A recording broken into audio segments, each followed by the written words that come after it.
This is St. Louis Cardinals baseball. And today, from the windy city of Chicago, the Cardinals looking for a sweep. It's the St. Louis Cardinals and the Chicago Cubs. And welcome to our Bally Studios here in St. Louis. Ricky and Keel, Jim Hayes, I'm Dan McLaughlin. Delighted to have you with us. It's been a remarkable run for the St. Louis Cardinals, trying to make it now a franchise record, extending it to 16 consecutive wins. And, Rick, this has been something else. It feels like we're watching a movie script. Watching that game yesterday, the way that unfolded out, absolutely incredible. So much fun. You've seen the players' reaction, really enjoying themselves with it. Can't wait to watch today. So the magic number sits at 3 for St. Louis. The Phillies are 5 back for the second wild card spot, and then Cincinnati is 6 back of St. Louis. It's the final road game of the regular season. And I'll tell you what, Harrison Bader is making the most of this trip. The last 5 games, you know, Rick, he's 13 for 19, the 6 extra base hits, the high OPS, and he's done a little bit of everything. He has been on fire. Look, we talk a lot about 2, 3, and 4, but you go down to the bottom of the lineup, Harrison Bader has been getting it done. This play, he turns it into a double, hustling all the way, has to use his athleticness for the slide. This just got everything going. But I tell you what, he's not missing the ball. He's pulling it. He's hitting the ball to right center. He's doing everything. And then this athletic slide at the plate. Looked like the ball had beat him, but made a last-second adjustment. The Cubs, you know what? They said, hey, let's take a look at it. They did, and he was ruled safe. This has been remarkable. Can they make it 16 consecutive wins? It was a wild finish in Game 3. Closer look at that coming up on Bally Sports. To sweep of San Diego. 9 in a row for St. Louis. A trip to the postseason starting to look like a reality for them. Goldschmidt has a 2-home-run day. The win streak continues for the Cardinals. Out of Wrigley, and it's lucky number 13. Another one.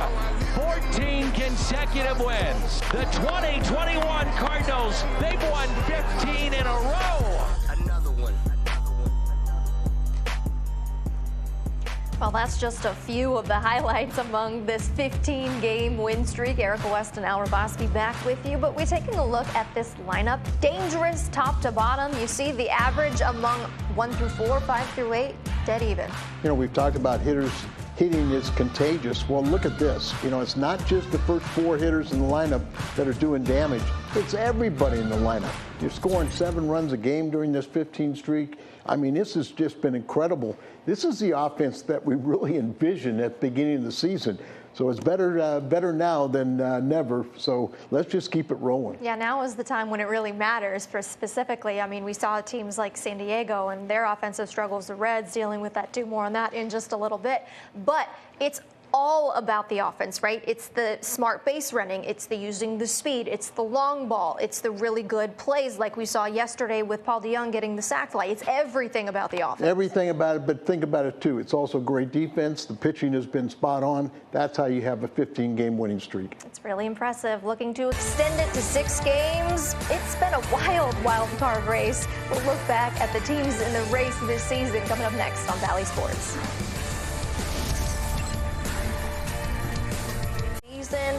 They don't call it the wild card race for nothing, Al. Let's take a look at the wild card standings going back to the end of July 31st. This is where the Cardinals stood the end of the day on July 31st. 6.5 games back. San Diego in that spot. Cincinnati, they were lurking with 4 games back. The Braves 7 out, and the Phillies 7.5 games back. But my, oh my, how things have changed going from August 1st. It's essentially flip-flop. The Cardinals safely in that second wild card spot. They've gone 34-14 since then. Atlanta with 1.5 up on Philly in the East. Padres eliminated yesterday. The Reds on the verge of being eliminated. It's been a historic collapse for San Diego, and the Cardinals' magic number to clinch is 3. They could clinch as early as Tuesday. Yeah, they really could. And I mean, it's just been an amazing run. Let's just want it to continue. You don't want to be like clubs like San Diego and Cincinnati who really struggled at that time. Cardinals are playing their best baseball of the year. Just have it continue. 7 more games, and then let's hope we get, 12 more wins in the postseason. I can't even believe what happened with the Padres. Officially eliminated yesterday. A historic collapse for San Diego, essentially. Oh, no doubt about it. And I mean, it's something that they're going to feel for many years, and it's going to be a tough winter for them. Certainly. All right. Injuries were certainly a part of it, but not all of the story. All right. First pitch between the Cardinals and the Cubbies coming up in just a little bit right here on Bally Sports. Sweet 16, we shall see as they hope to extend it. Coming up next, Dan and Rick are back. We'll take a look back at that double play yesterday right here on Bally Sports. Road regular season game for the St. Louis Cardinals, and 1 week to go in this crazy run in September. Dan McLaughlin and Rick Ankiel back with you in our Bally Studios here in St. Louis. All right, Rick, just like you drew it up yesterday, that's how you want to get out of the 8th. One of the craziest plays you're ever going to see in the game of baseball, and that double play to end the 8th inning. Ever. Listen, you're looking for the ground ball. You know that. You're trying to get the double play. You just think it's going to be maybe a 6-4-3 of the first base. But here we go. Goes to Postman, 3, then to 2 to Yachty. Then to Arenado, who's like, okay, where do I go now? Back over to Tommy Edman, who happens to be there. Now it goes back to Yachty, then to Bader. Here we go. Then to the shortstop. How is that possible? They were able to do it. McFarland's reaction, he loved it. It's funny because going into that pitch, obviously I'm throwing a sinker to a lefty. Percentage-wise, I'm going to get a ground ball, or I'm hoping to get one. And as soon as he does get one, I'm like, okay, at least we'll get one out. And then when that all unfolded, it just, I can't explain it. I'm glad the focus was on everyone else on the field, because I'm pretty sure I was spinning around in circles on the field. I'm not even sure. Yeah, I mean, I just saw the runner on second kind of getting off really, really big, and the rest of the infield was kind of working towards the corners, and there was no one at second. And again, I always view myself as kind of like a reserve in that situation. I was maybe expecting like a snap tag or something just to be there, but to actually get the ball, take a couple steps on the infield and actually throw it to Paulie, that was something I've never practiced before. I see the guys do it all the time in spring training, but yeah, I mean, I thought I was going to launch into the seats, because I don't have that like little flick touch. I'm a one-speed thrower with my arm, so that was interesting for me. And his speed has been on display in this series. It's been so much fun. Can they make it 16 wins in a row? The fans are loving it too. Sit back, get ready. Here we go. Baseball is coming up. Gone! 1-0. O'Neill adds another. Out of Wrigley again. 2-2. New car. Base hit. Here comes Yachty. The game is tied. 4-4. The tag by Arenado. And now maybe 2. Unbelievable. Bader. Why not make it 2? Save. Here comes Bader. Playing the point. He is saved. Yes. DeYoung goes deep. 15 consecutive wins. It had never been done before until now. Can they make it Sweet 16 today? 79 degrees in Chicago. Wind is blowing out at 17 miles per hour. Wrigley Field, the friendly confines. It's the St. Louis Cardinals, the Chicago Cubs.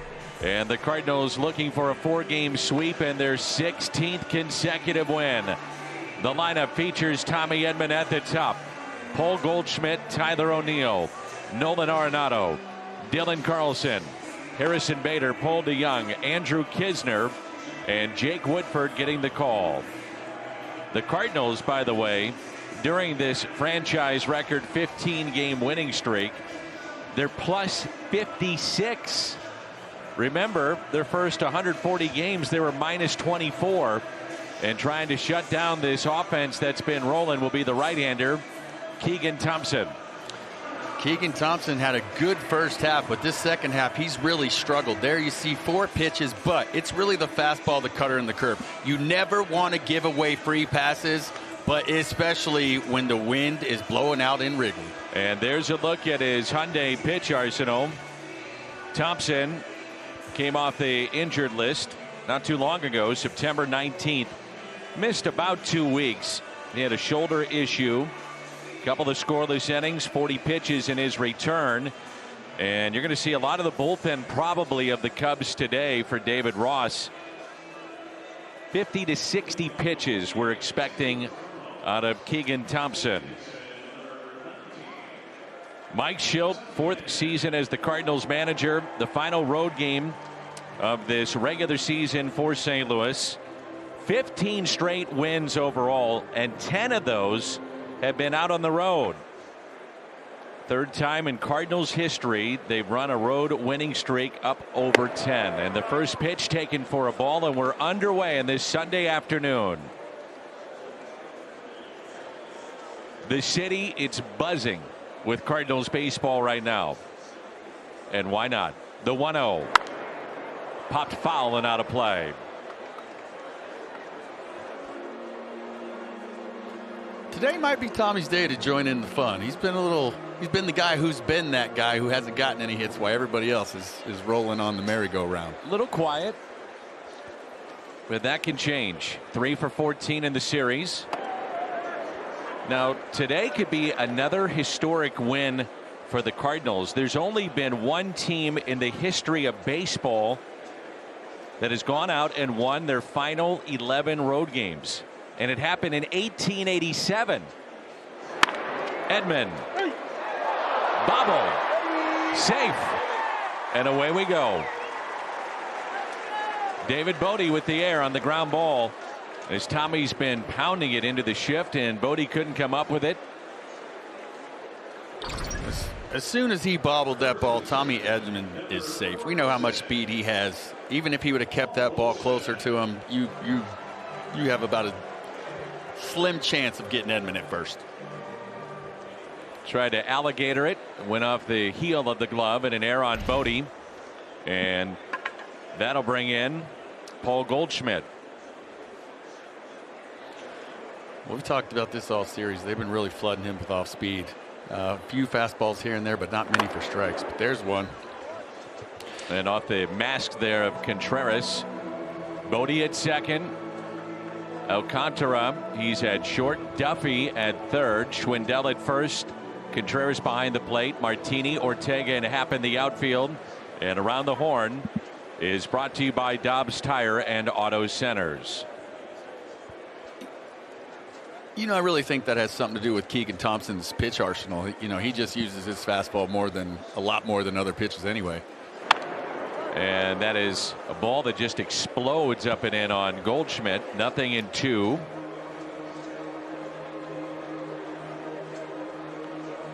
$12 extra base hits, 6 homers in his last 13 games to go along with 15 driven in and 21 runs scored. He's driven in 97 on the year. It's been a great road trip, obviously, for the Cardinals and for Goldschmidt. Hard hit balls, it's measured with an exit velocity of 95 miles per hour or better. And Goldie is second in the National League, only behind Manny Machado. The 0-2 pitch. And Goldschmidt pops it foul. Remember, beginning of the season, he wasn't having the success in terms of average getting on base, but we kept pointing out, man, he's hitting the ball hard, hitting into tough luck, and over the course of 162, you continue to do that, Hank, you're going to have success. You're going to start finding holes. A little snake bitten by the atom balls, but as right now, I mean, he's on fire. And I love we talk about how prepared he is, and this is him knowing what this pitcher has. I mean, it's been breaking ball the last few games. Today, him knowing that Thompson's firing fastballs, you know, almost 50% of the time, he's up there ready to hit it. 0-2 the count. Tyler O'Neill on deck. Edman, by the way, with 9 straight stolen bases without being caught. And that's a good pitch. It's a really good spot. Edman 28 steals on the year, second in the National League, trailing only Trey Turner with 31. Especially after the fastball he just threw out there coming out of his hand. That's going to look like that fastball, but as you see, breaks down in the zone, out of the zone. Here's Tyler O'Neill. 7 homers, 20 runs batted in just the last 12 games. And good take. He's trying to become the 5th Cardinal to homer in 4 straight against the Cubs. Matt Carpenter did it, Albert did it, Jimmy Edmonds, and Big Mac. It's a fun list. I'd say so. Pretty good talent.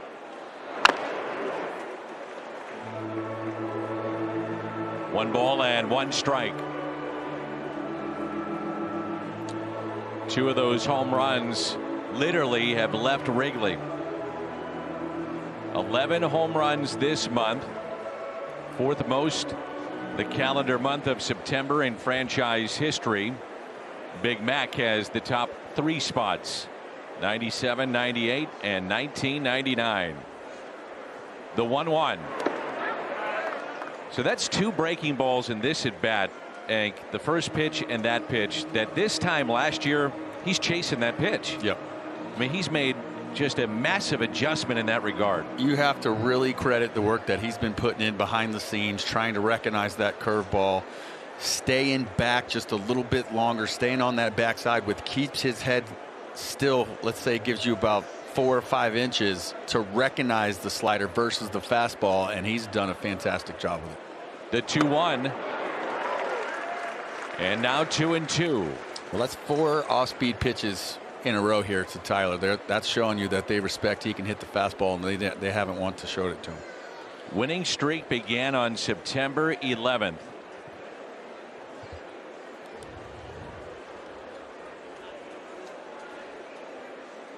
The 2-2 pitch to Tyler O'Neill. Off the plates. The last National League team to have a longer win streak than the Cardinals, you have to go back to 1951, the Giants, who won 16 straight. They overcame a deficit. They were 13 games back and made it to the postseason. That club, very similar to what the Cardinals have done here. And a swing and a miss. So back-to-back Ks, and it brings in Nolan Arenado. Longest win streak since 1913 in the National League, and the Cardinals trying to match the 1951 Giants.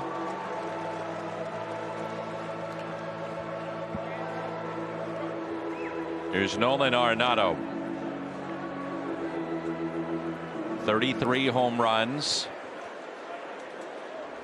103 runs batted in. And ball 1. That's 6 off-speed pitches in a row from Thompson.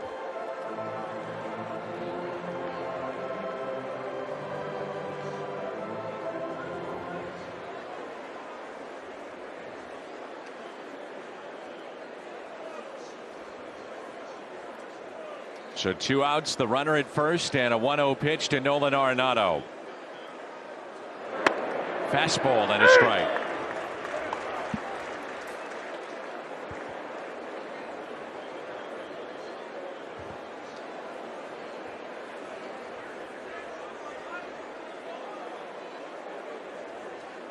Cardinals have been jumping out early, scoring late during this streak.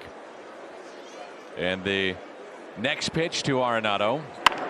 Little check swing and a foul ball off the screen down the right side.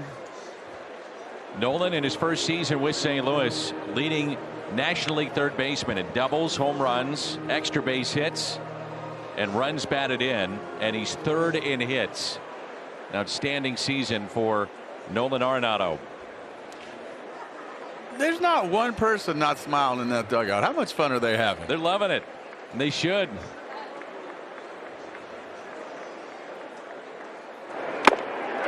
And a good fastball again. 96. Strikes out 3 in the top of the first, and there's no score.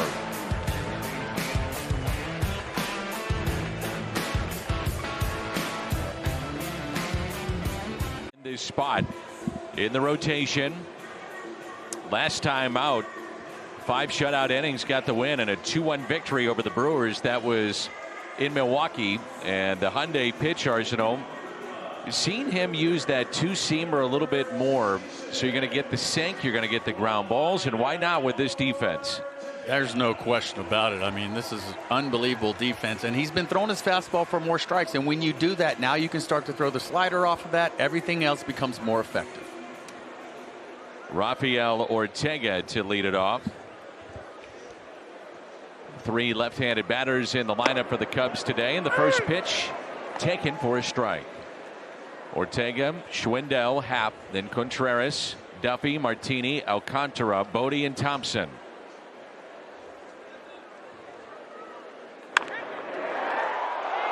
Caught by Paul Goldschmidt. A rope, but into the glove of Goldie for the first out. Ortega thought he had himself a double or a triple coming off the bat right there, but Goldie jumps up and snags it. What a play. Wow, what a play. Even Paul may have smiled. Then you know it's really a good play. Whoa, whoa, whoa, whoa, whoa. The strike to Schwindel. Round the Horn is presented by Dobbs Tire and Auto Centers. Goldie, Edmund, DeYoung, Arenado on the infield. Kisner the start behind the plate. O'Neill, Bader, Carlson in the outfield. Good breaking ball there from Jake Woodford. Schwindel, 6 homers, and he's driven in 16 in his last 20 games. Came in swinging a hot bat into this series.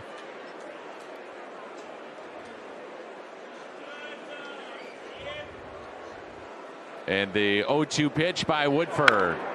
Fouled back. That's 6 strikes in a row. I really like how he's using the bottom of the zone. In Wrigley, the wind blowing out, you really want to try to keep it down there, get as many ground balls as possible.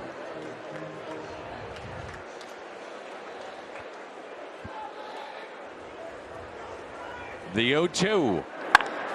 Line to center, and Bader won't get there, but keeps it in front. And a 1-out base hit for Schwindel. Rick Ankiel's Toyota key to the game. It's a team effort. The bullpen's taxed. They've been used a lot. The wind is blowing out, so you can expect some runs. I think we're going to need everybody to do their part today.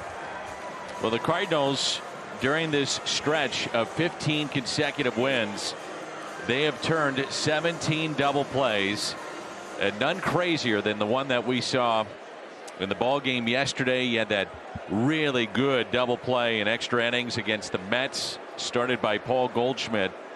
But the Cardinals have 47 outs above average. There's a ball taken by Happ. That's best in baseball. 37 runs prevented due to their defense. Best in baseball. 83 defensive runs saved. You guessed it, best in baseball. Well, even on that base hit right there, you've seen how aggressive Bader was in coming in trying to make that play. Happ is hit into 11 double plays this year.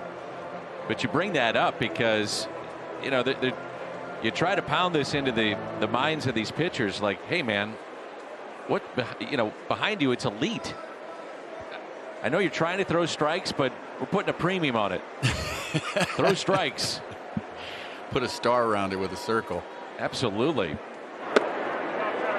Just off the plate. And for those of you watching defensively early in the game, that is when you want to take chances because you have so much time to make up runs or errors or whatnot. Bader, he's going to play like he plays anyway, but early in the game, you might as well go for it. It's a good point. 2 balls and 1 strike on Happ, swinging a hot bat, along with Schwindel, who's at first. Man, I was so impressed with the professional bat he took against Garcia yesterday. They were down by 4 runs. He could have easily just given that at bat up, stayed in it, got himself a home run out of it. He's down to his final strike in the bottom of the 9th, and that home run was his 24th. A 3-1 pitch. He's got 10 home runs in his last 26 games. Got off to just a terrible start. We saw Happ last year, and I brought it up a few times this weekend. He was the guy for the Cubs in their lineup for a good 45-50 game stretch of the shortened season last year. And when I watch him, the adjustment that he's made is keeping that bat through the zone longer, which allows him to hit multiple speeds of pitches. To center, Bader with the catch. He'll fire to first, and Schwindel is back to the bag at first. You think Bader's playing with a little confidence right now? I think he's feeling the flow from yesterday right now. I like it, though. You have to. Wilson Contreras, 3 for 6 with a double and 2 home runs against Jake Woodford. So David Ross dropping Contreras to the cleanup spot, and I'm sure due in part to those numbers. Runner at first and 2 down here in the home half of the first. First pitch by Woodford. Good pitch. You know, and David playing for Joe Madden, and you know Joe Madden's an outside the box thinker. They would do that a lot, right? They'd have Rizzo lead off, Bryant lead off, change him around, give him a different look. I like it. I got a chance to lead off for Washington for about a week, and it just gave you a different sense of a game plan. It really did. It's an interesting thing. The 0-1, and once the lineup rolls over, then you're kind of in a flow anyway, and it's just the beginning of the game. It's always different, isn't it? It is, and I think that's part of it, right? It's how you prepare for the game and what your thoughts are going into it. There's more nervousness or anxiety leading up to the start of the game. Once they say play ball and you're on the field, it's like, we're here we go, let's start. But leading up to it, sometimes you can have some negative thoughts that take you in a place you don't want to be. Fastball right down the middle.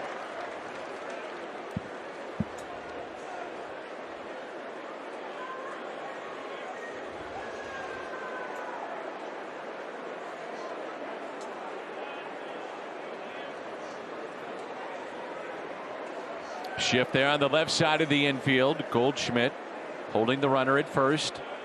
That's Schwindel, and the 1-2 taken high.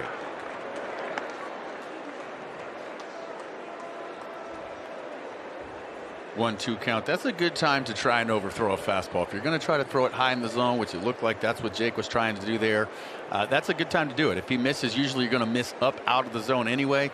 You're trying to get him to swing at that pitch. The 2-2 lined off of Woodford, and Edman throwing behind the runner wisely. Schwindel,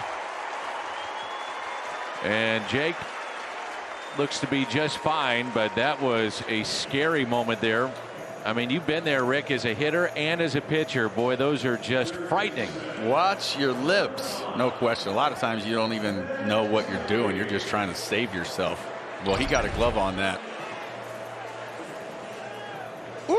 Oh, boy. Thank goodness. Initially, I thought it was off his shoulder. Well, and the other part of it is that the way Tommy Edman was shifting, not that you have time to think about that he probably would have caught that line drive.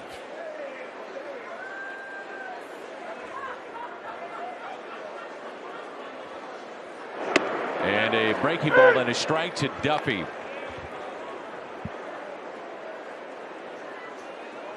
Hit safely his last 6 games, 9 for 21, 4 doubles, 3 walks, seeing the ball well, and getting another start at third base today. Runners at first and second.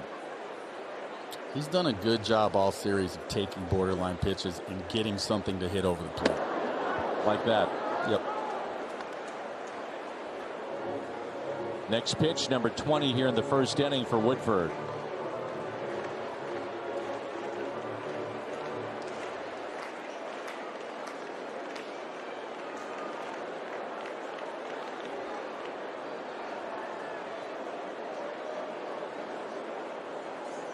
The 1-1. Breaking ball and a strike.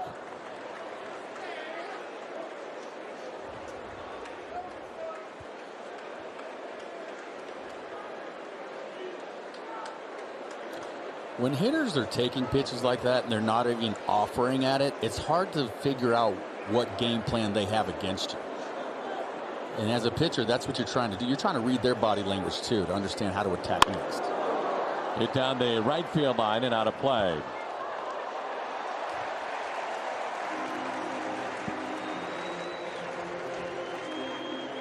Hold my beer and watch this.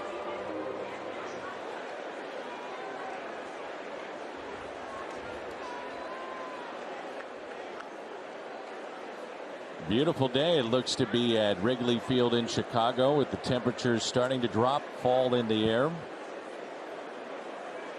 Cubs will go to Pittsburgh coming up. Both clubs will enjoy the off day tomorrow. And then St. Louis will welcome Milwaukee to town on Tuesday night. The 1-2 pitch. Ground ball left side. Arenado will step on the bag and no damage done. We played one inning and there's no score.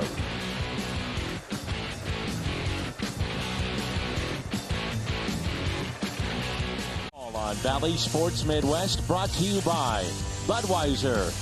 This Bud's for you. And by Chevrolet, the #1 selling brand in the St. Louis area. Find yours at your Mid-America Chevy dealer.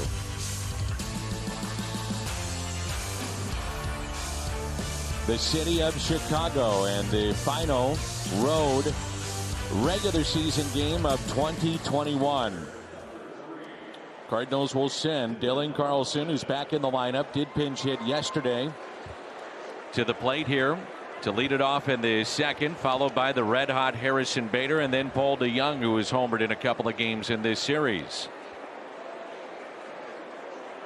Dylan had the sore wrist, but watching him pinch hit yesterday, he didn't baby any of those swings. Not at all.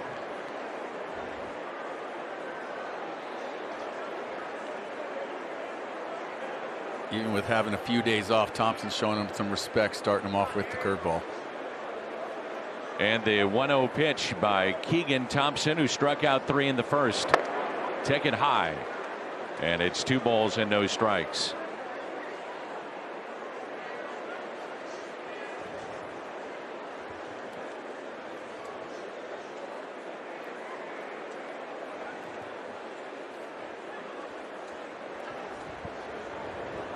The 2-0. Good pitch, 2-1. Really good pitch. Reminds me of Chris Carpenter as a center fielder. If Chris Carpenter ever got to a 1-0 or 2-0 count and I was in center field, I would actually just start running in because I knew the hitter was probably going to get big and he was going to jam him. It was going to be a flare into the outfield. The 2-1 pitch. It's that little cutter. You get it in on the hands and you see that floater over the shortstop's head. Maybe even in left field you start cheating in a bit. Yep. Makes sense. Shift on the right side of the infield. Backing up now Duffy near the shortstop position, and the 2-2. Put in play the other way. Duffy charges and safe at first as Carlson beats it out. So that's your third baseman charging from the shortstop position.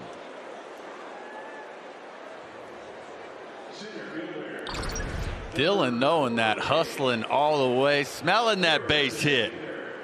Doesn't matter how you get them, just as long as you get them.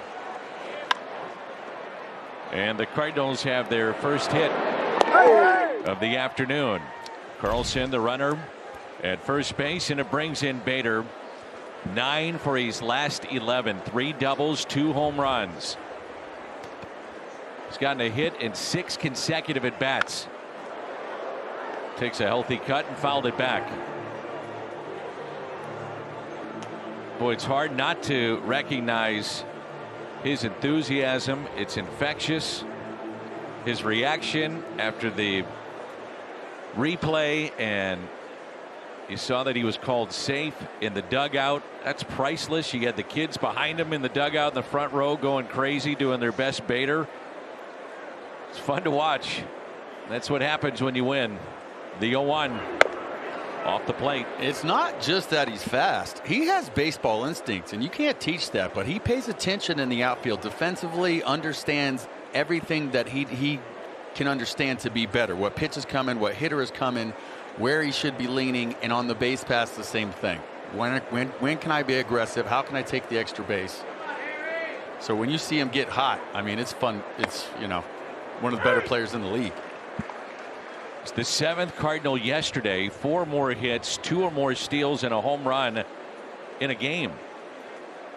Ray Langford, Vince Coleman did it a couple of times. Lou Brock, some big names. Rogers Hornsby, and now Bader. He's 13 for his last 19.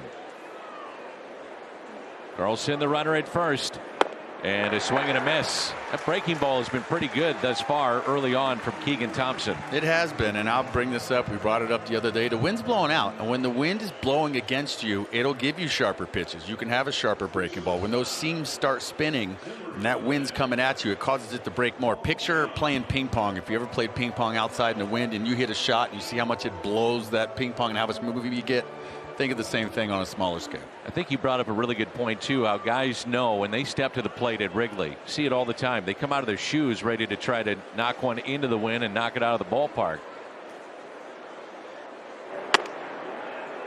Strike on the inside corner. Paul DeJong filling in for Sosa, and a home run late, and this one way out of there. A 2-run shot, and Paul DeJong now 1 shy of 20 this year. Good for Paul. It's been a frustrating year, understandably, for him. Playing time curtailed towards the end.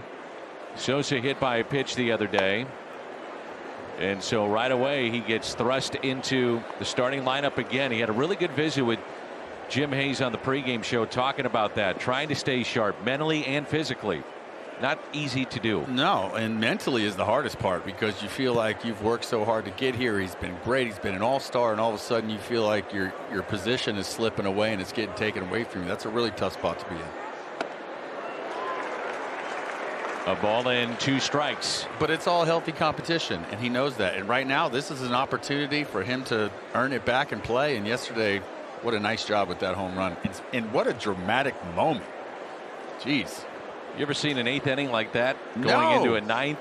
Holy cow. Leaning a bit at first is Carlson. 1-2 the count, and DeJong fouls it back. The AL wild card. Boston and New York, they are tied. Toronto 2 games back. Seattle 3, Oakland 4. National League, the Cardinals a 5-game lead over the Phillies. Cincinnati 6, and the Padres officially eliminated last night. Hang this slider. Hang the cutter. Here we go. In the dirt. Boy, what a fall for San Diego. They were in the driver's seat. So much excitement around that team, and you understand why. You got Machado, Tatis, Hosmer, but they just could not pitch. Yep. They went out and got Yu Darvish. They got Blake Snell, and it fell apart going down the stretch. The 2-2 to Paul DeJong. And a foul ball. It's a tough position to be in for San Diego, because now you got Jace Tingler, who's probably in the hot seat. You know, you got all that talent. You look at what's going on, and you know, you start pointing direction somewhere. And the last 2 hires have been, at least as managers, unproven. Tingler, Andy Green hadn't done it before. You got a veteran club now. He spent a lot of money. May see a different direction. Time will tell. Swing and a miss.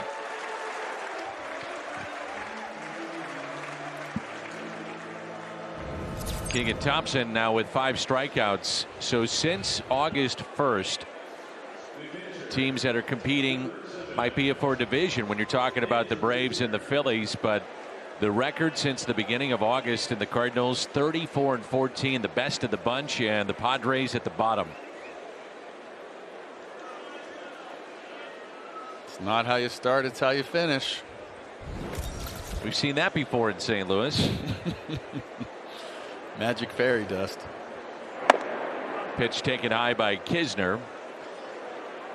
So Thompson has matched his season high in strikeouts. Third time he's done that this year with 5. And this will be pitch number 35. And again, you know, you're looking right around that 50 pitch mark for him today, more than likely. The 1-0 pitch. Kisner. Diving stop. Duffy. On a hop to first, and what a play. Matt Duffy robbing Andrew Kisner.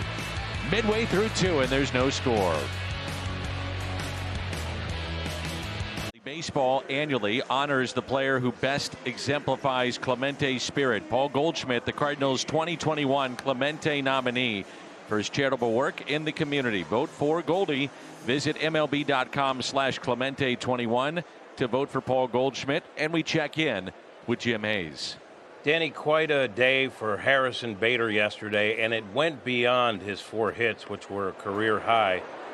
Bader had a pretty impressive day. He was part of that much talked about double play in the 8th inning, 3-2, 5-4, 2-8-6. Bader told me it was a first for him. He said, it's about time I got in on one of those double plays. I've been waiting for it for years. He also ran wild on the base paths in the 9th, took 2 on the double, stole 3rd, and scored on a wild pitch. When it sure seemed like that throw beat him, Bader said of his slide that eluded Tommy Nance, he said, earlier in the game, Nolan made a heck of a slide, and I said, you have to teach me that. By instinct, I tried to be like Nolan, and it worked out, but Bader's having a lot of fun, Danny. We all are, and what a remarkable play that was. It'll be talked about for years in this rivalry with the Cubs and the Cardinals. Here's Nick Martini getting a start today. He's in left field and takes a pitch just a bit low. Cubs stranded 2 in the first inning.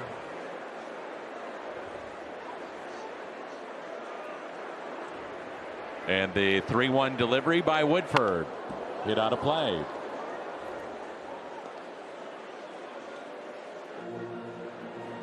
You never want to, if I'm a hitter, I never want to be late on a 3-1 fastball. Ever. I want to make sure that I'm on time. I'm getting ready to get the head out, but he was way behind that pitch right there. Almost looked like he was looking for something else. 3-2 pitch. And that's hit out of play. 3-2. He's late on that again. But it's 3-2. Okay, fine. He might trick me, so now I'm trying to cover both, but not on the 3-1.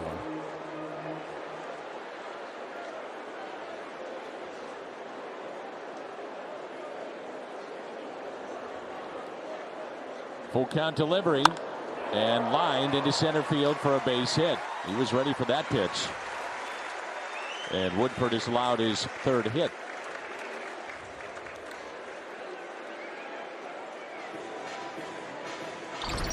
Sergio Alcantara.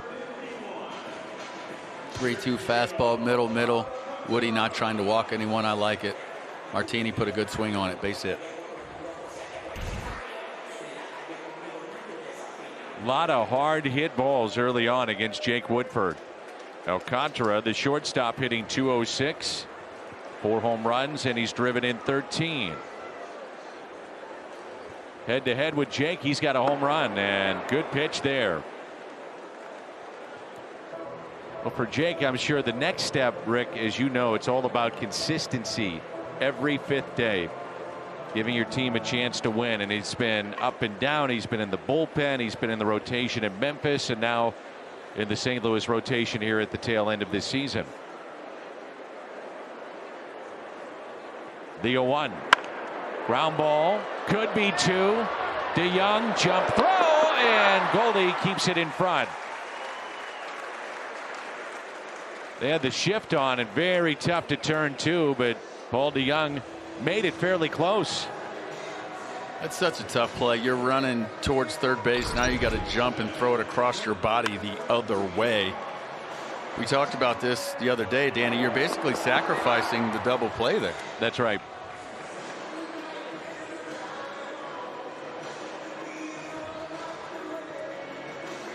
Kisner was hustling down the line from his catcher spot too to back that play up. But it's a lot of the little things we've noticed like that during this winning streak that the Cardinals have been doing. David Bodie now at the plate with one out and a runner at first base. Up and in. And it hit him. Barely got him. Must have been a nick.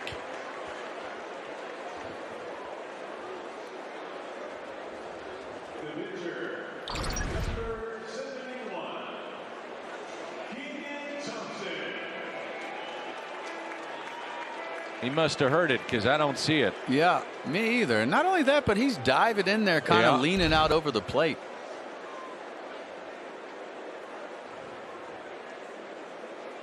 What do you think Bob Gibson would do the next time he was up if that happened to him? Well, if I'm David Bodie, I'm ducking. Now it's Keegan Thompson, the pitcher, and he bunts one foul. Goldschmidt was charging down the first base line. Corners are in. As a pitcher, if you have life on a fastball, if you can really stay behind a four-seamer, get it to spin up, you try to throw it in the top of the zone to get the pitcher bunting to pop it up. Runners at first and second, both corners in for St. Louis. There's one out here in the home half of the second. A lot of times you do that just to see, is he indeed going to bunt? Is he going to swing?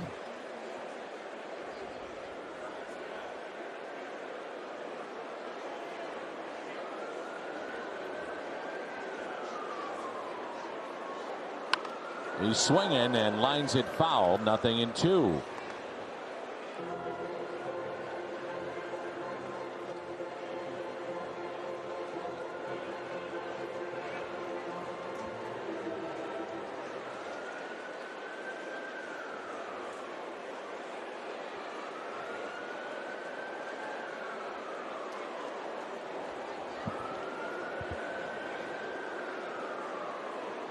And the 0-2 pitch by Jake Woodford. Ground ball back to Jake. Out there, the turn, double play. Well, what do you know? During this winning streak, 18 double plays turned by St. Louis. Of yesterday, TJ McFarland on the mound with runners at first and third. So he gets a strikeout there. And then this play. It'll go 3-2, 5-4, 2-8-6. That was the double play. And look who's touching the baseball. Goldschmidt, 3 Gold Gloves. Molina, 9. Arenado on his way to his 9th. Tommy Edman has been outstanding. Harrison Bader could win a Gold Glove. DeYoung, a Gold Glove finalist in 2019. Some talent on that play. The entire team was on the infield at one point right there. That is not practice in spring training, I promise. I like the I watched that play a few times when I got home. Did you see Tyler O'Neill in the background? You know what I'm talking about, right? That's why I was laughing. I was trying not to laugh when you were talking, but I was looking at him and I couldn't help it. He's got like his hat off, hands on his hips, just kind of taking it in. Best view of that play of anybody. He just needed a bag of popcorn. He's been great. A little butter on it. It's hilarious. Just incredible. Jake Woodford, Tommy Edman, and Paul Goldschmidt for St. Louis. And there is no score here in the finale of this series. Cardinals have won 5 straight, by the way, against Chicago. And this is the 5th 5-game winning streak over the Cubs over this past decade. And the first pitch to Woodford. Last inning, though, a good example of the little things. Thompson doesn't get the bunt down. Now, all of a sudden, he's 2 strikes. He's swinging away. Cardinals turn a double play started by Jake Woodford, and you're out of the inning. It's the little things. No doubt about it. Yep.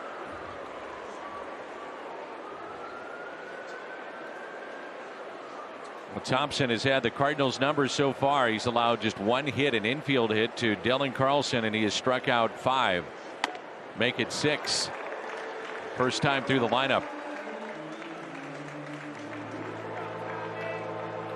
While we have a moment, quick word from Cardinal Glennon.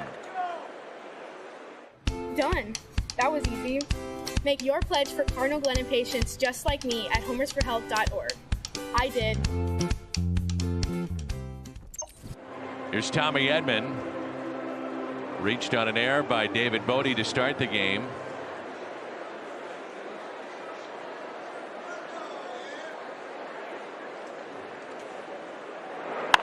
And the first pitch hit in the air. Shallow left, and the catch made by Martini. So 2 outs, and it brings in Goldie.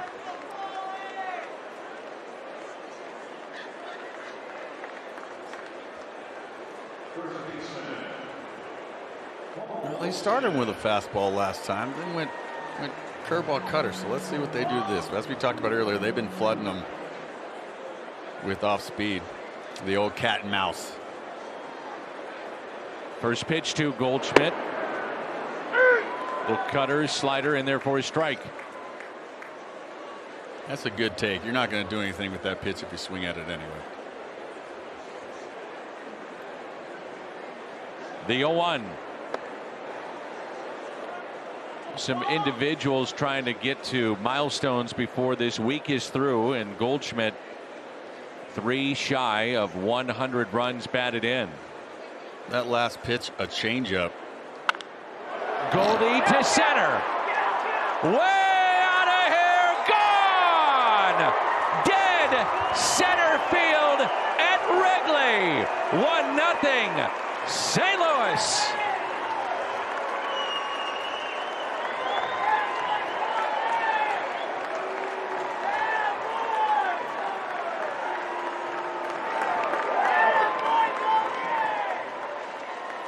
Home run number 31, and now is driven in 98, and the Cardinals strike first. Well, Goldie going way back to the trees. Now you can see why they're flooding him with off speed. He gets a fastball in the zone and does not miss it. 464 feet. Get off me, ball. Wow. 12 home runs the Cardinals have hit in this 4-game series. The last 15 games for Goldie, he's got 7 home runs and 16 runs batted in. Well, this is how much respect they show him. You've seen Thompson throw him a changeup that pitch before. He throws it 2% of the time. So they're just trying to throw anything up there to get him off of that fastball. The 2-0. Oof. Ooh. He'd love to have that one back. I think he was trying to go out of Wrigley for a 3rd time. Cardinals 46 home runs here in this month, most in the National League, and second behind Toronto. They've got 51. The 2-1, a hanging breaking ball and a base hit by Tyler O'Neill. Hustling around first, and he'll stop there. Ball gets away, but not far enough. And a 2-out hit by Tyler O'Neill. Well, you got to love the aggressiveness coming out of the box. The Cardinals are not taking anything for granted, and that's just another reason, you mentioned it, Danny, the little things of why they're on such a winning streak. Hanging curveball. They tried to go back-to-back curveballs on him. Tyler O'Neill seeing where he was, seeing where that line drive ended up, knowing he may have a chance for 2, getting on it right away. So 46 home runs hit this month. That matches August of 16 when they hit 46, and the most ever is 55 in 2000. That opening month of that season, as O'Neill is back in safely. I'm calling a home run on a curveball or cutter. He just gave up the home run, a fastball to Goldie. He hasn't really, I mean, he's used it, but for me, when you watch it, he's made a lot of mistakes over the middle of the plate. I don't think he's going to want to do that here with Arenado. I wouldn't.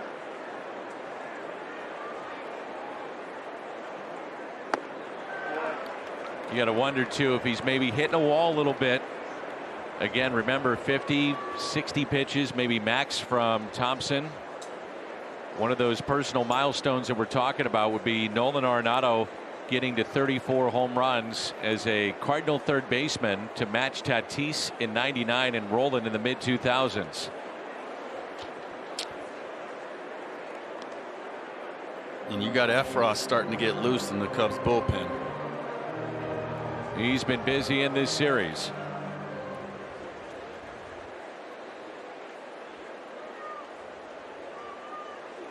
Amazingly, that was not the longest home run that Goldie's hit this year. He had one at 470 feet that he hit against the Pirates. He must have only had 2 eggs this morning instead of 4.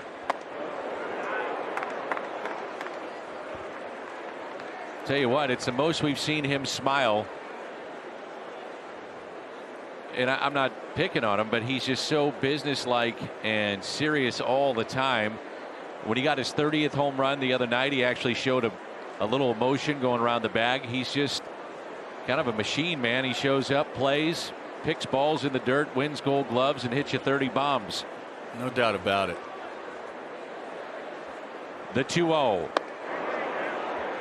Now 3-0. Well, that's 3 curveball cutters in a row here from Thompson. You can see he doesn't want to throw a fastball down the middle.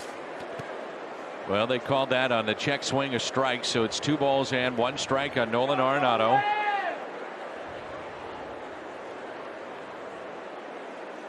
O'Neill, the runner at first base, and the 2-1 pitch instead of check on O'Neill.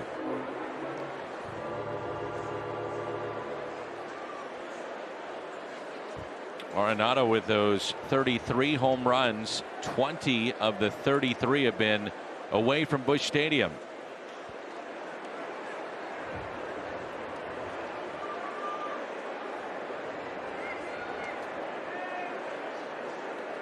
The 2-1. Now 3-1.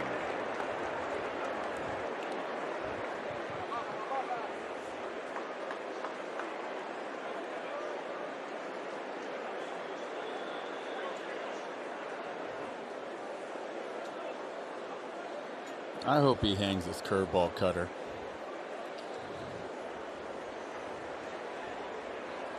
(3-1) and he walked him. You can see he's starting to get underneath it a little bit, spinning. Yep. Starting to overthrow. And that will be his first walk issued. So first time through the lineup, he struck out 6. Then he got Edman. And then Goldschmidt, the longest home run that we've seen in a long time at Wrigley, to dead center. Base hit O'Neill. Walk to Nolan Arenado.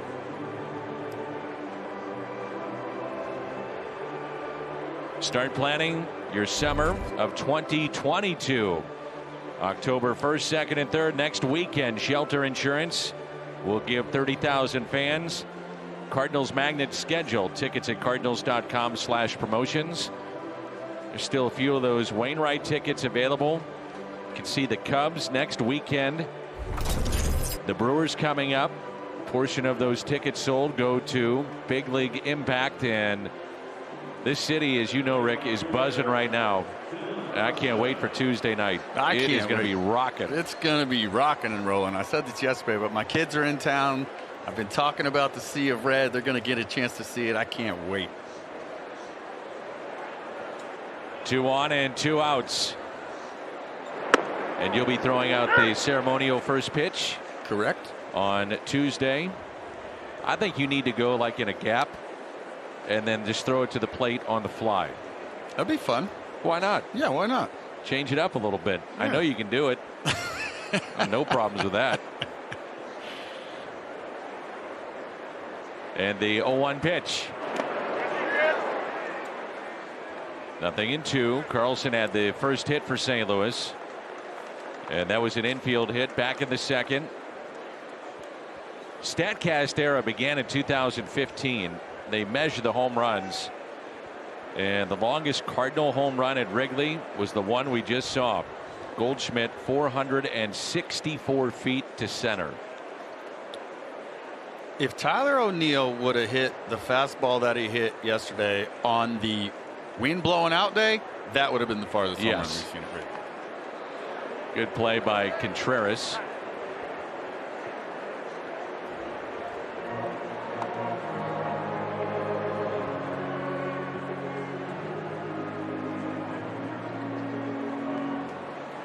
Well, that's a lot of cutters and off speed to Dylan Carlson today. They do not want to make a mistake with a fastball with him either.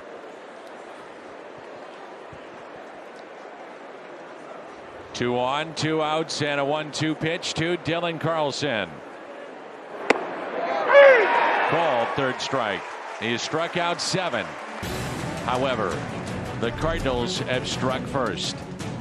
To dead center. Home run number 31 for Goldie. The Cardinals jump out on top. The T-Mobile coverage cam. The views of Wrigley Field, the north side of Chicago. And with Ricky Ankiel, Jim Hayes, I'm Dan McLaughlin, coming to you from our Valley Studios here in St. Louis. The Cardinals trying to make it 16 wins in a row, and they've jumped out to a 1-0 lead thanks to Paul Goldschmidt. The top of the lineup here for the Cubs, Rafael Ortega, Frank Schwindel, and Ian Happ. No, before this inning, Woody has been pounding the zone. Before this inning started, he was 25 or 35 for strikes. It's a really good rate. Ortega hitting above 300 against right-handed pitching, and Woodford doesn't get that call. 3-0. I think the umpire gave up on that one. That was a good cutter and kept coming. I think he thought it was going to be a fastball that was going to run off.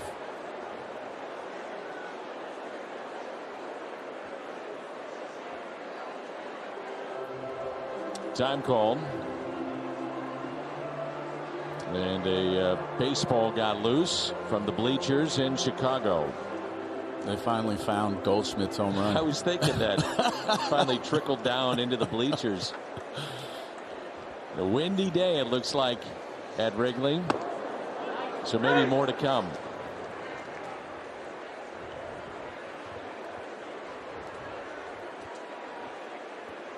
Cubs have a right-hander getting loose in their bullpen.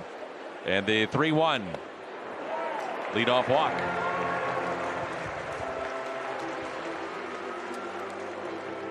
Sunday, October 3rd, Cardinals host the Cubs. That day, we will honor the career of broadcaster Mike Shannon. 20,000 fans ages 16 and older take home a unique T-shirt celebrating Shannon's 50 years in the broadcast booth, courtesy of Phillips 66.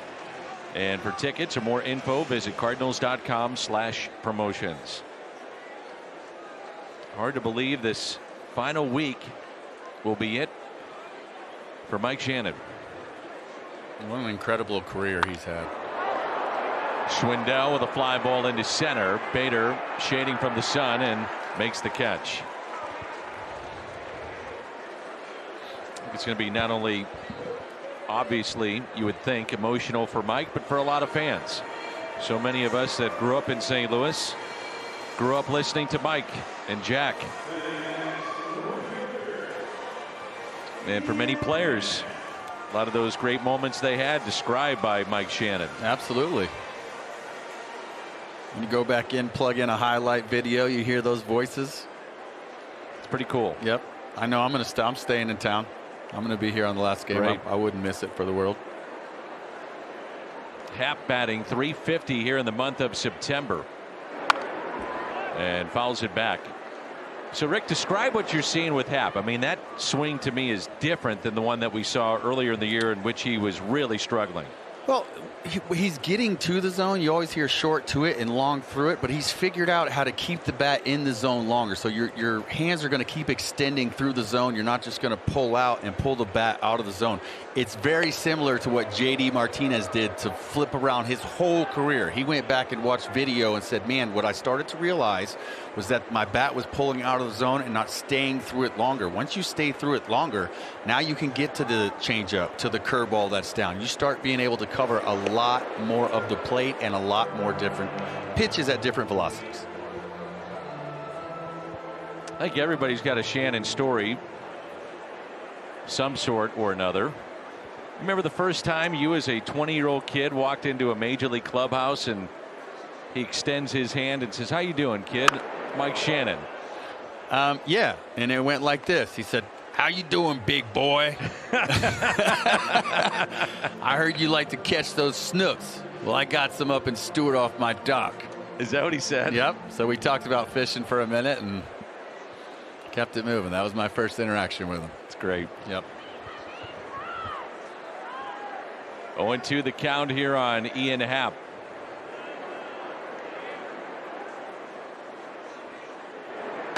Outside. Adbert Alzolay. Right-hander. Has been in the rotation at times, getting loose for Chicago. Cardinals lead it 1-0 and a Paul Goldschmidt solo home run. 1 ball and 2 strikes.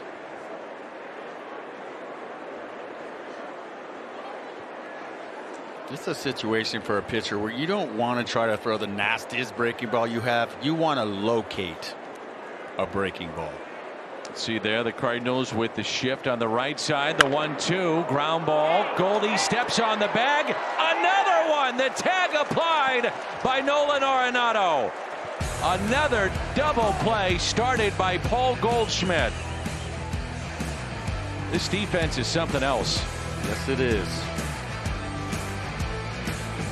Cardinals baseball on Valley Sports Midwest. Brought to you by Ford, the official car and truck of the St. Louis Cardinals.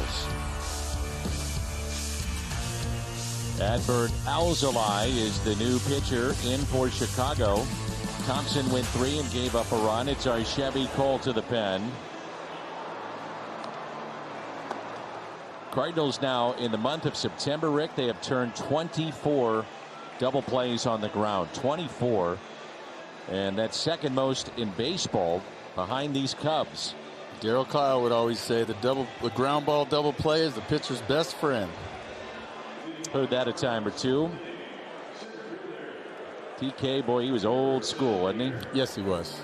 Gosh, couldn't be more thankful of all the things he taught me on the field, off the field. One of the best mentors that I had. Love the fact he said it was a responsibility to take the ball every 5th day. You're not always going to feel great. Maybe never have a feeling of 100% after the first time you play catch in spring training. I remember talking about that. He said, but it's your responsibility to take the ball every 5th day to your club, your teammates, the fan base, everybody. That's exactly what we talked about. And he goes, look, if everybody felt great, we'd all do it when it was easy. This is why you get paid the big bucks. And then you need to stay around and talk about it. That's what this is about. That's right. And Bader pops one foul.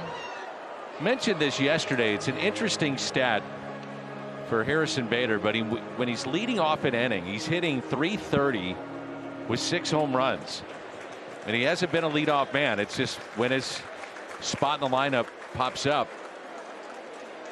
he has generated some offense. Well, I mean, old school baseball, I would look at that and go, well, that tells me that he's getting more fastballs in that situation. But nowadays, guys pitch backwards all the time. It really doesn't matter. Yeah.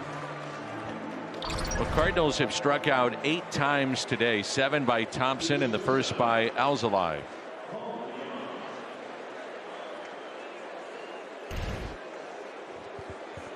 Cubs very high on this young man as he's trying to put it together to potentially work in their rotation. Backs up for a strike to Paul DeYoung.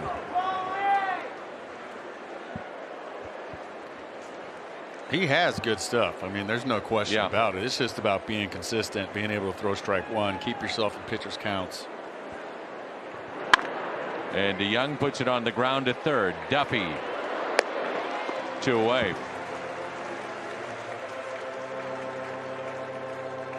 Mentioned the Cardinals will enjoy the off day tomorrow and then get ready for the Milwaukee Brewers. Their magic number is down to 1.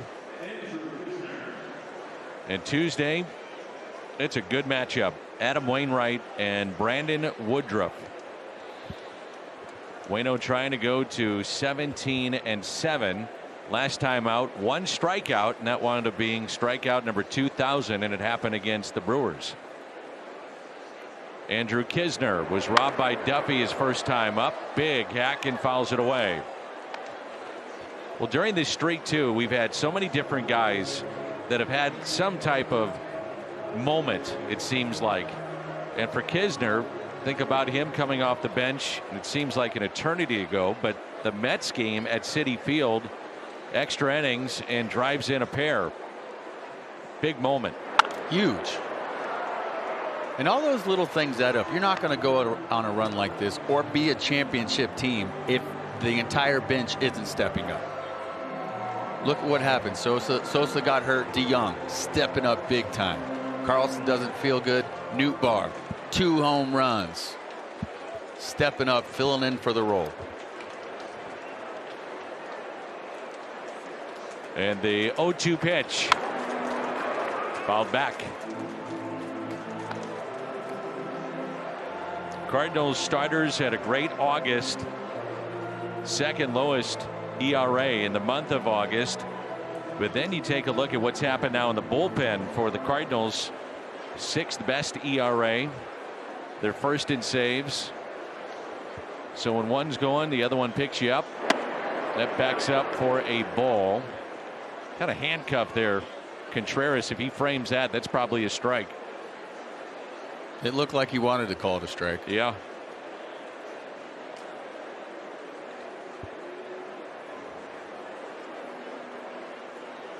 The 1-2.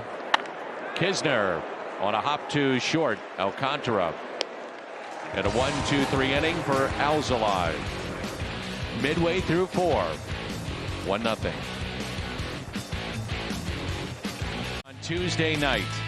And note the start time for our broadcast. All 3 games on Valley Sports Midwest will come your way at 6. The Budweiser What's on Tap. Cardinals a 4-game sweep against the Brewers. And will Milwaukee have it wrapped up by the time they get to St. Louis? I would rather they did. Only because I don't want to see them celebrate. Well, okay, we could go on the sweep. The other thing to think about, too, is how do they, right now it's Brandon Woodruff and Adrian Hauser listed for games 1 and 2, and then nobody listed for game 3. But if you wrap it up, how deep do their starters go in games? Right. Now, you probably keep them on turn, but, you're not going to probably have them go, let's say, 100 pitches, might be 70 to 80, something like that. No doubt about it. And I thought that's what was so great about sweeping them last week was that wasn't the case. They were out there still pitching. They weren't trying to rest guys and set up for the postseason. Contreras went, and it's 1 ball and 1 strike.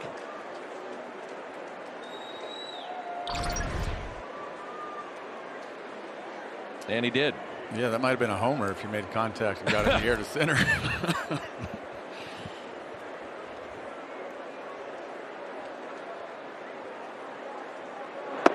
And that pitch taken low. Woodford right around that 50 pitch mark. Contreras a single off the glove of Woodford and a comebacker in the first inning. He's had really good numbers against the Cardinal right-hander. Overall against St. Louis, though, they've held him in check for the most part. .216 average. Just 1 home run against St. Louis this year, and they've been trying basically to bust him in the entire series. A lot of times when I'm looking at that, if I see that over and over, maybe the guy has a hole in there, or he's just getting too big with his swing. But over this series, Contreras has done a really nice job, especially with runners in hitting position, of just taking a nice, smooth swing. He's really made a good adjustment.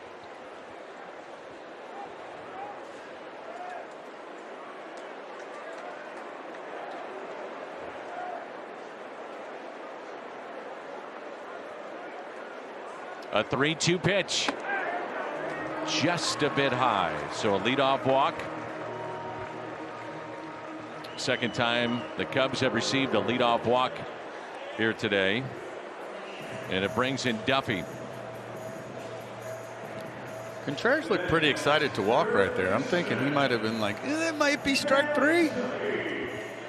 I was thinking that. Yeah, he's trying to sell it. Got to. He plays with excitement, too. He's fiery. And I like guys that are fiery. I like guys that get mad. Cardinals already have turned a pair of double plays today. This is Matt Duffy. And that pitch taken up. 6-game hitting streak on the line for Duffy today.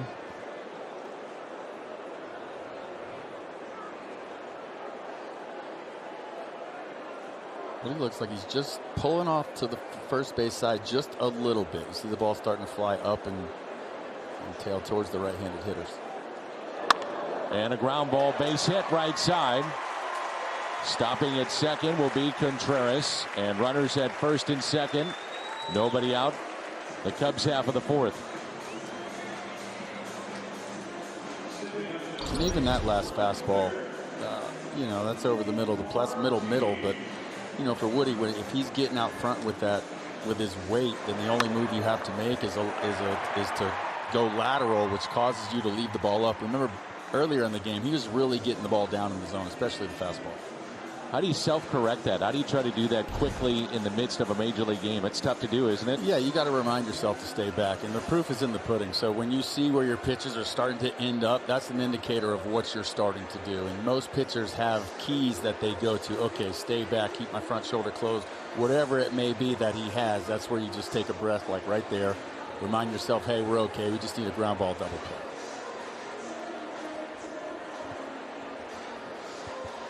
The Cubs 5 for 27 with runners in scoring position in this series.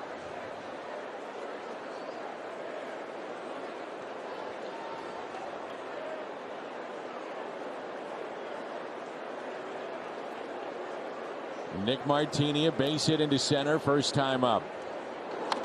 And a breaking ball fouled back.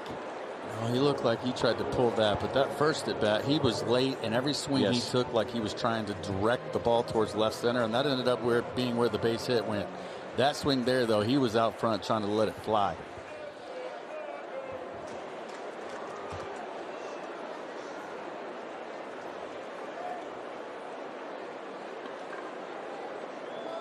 The 0-1 just off the plate. Longest winning streak at any point in a season. 1916 New York Giants had 26. The 35 Cubs 21.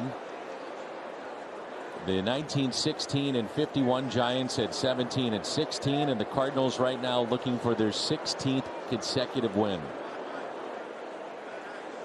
The 1-1 pitch by Jake Woodford. Rolled over and foul. A ball and 2 strikes.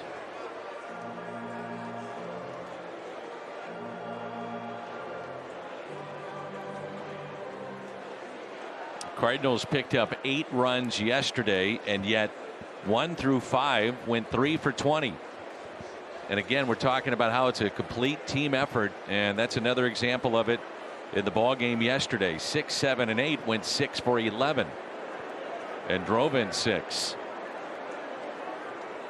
The 1-2 pitch by Jake Woodford. Lined, caught, and the first out. Well, they had him positioned perfectly on that. We talked about it a second ago. Every swing was going towards left center that first at bat. When you look at the shift, they didn't give up the double play in this one. They kept Paul DeYoung on the left side of second base, so that just in case a ground ball happened, we could turn 2.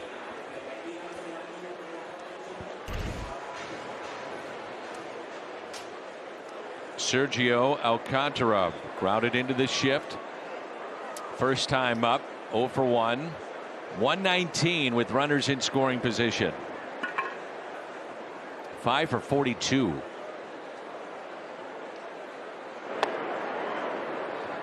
It's one thing we've seen from Woodford today. He's pitching behind a lot. He is. And this situation where a ground ball double play would get you out of it. This is where you have to force yourself as a pitcher to stay back longer, to make sure you can get out front, get on top of it, and get that ball to the bottom of the zone. The 1-0 pitch. Alcantara lines it, and that's a fair ball. Hops over the wall. Ground rule double. Cubs will get on the board. Cardinals catch a break. Ball gets in the corner. 2 runs potentially score. So it'll be second and third with 1 out after the double by Alcantara to score Contreras, and it's 1-1.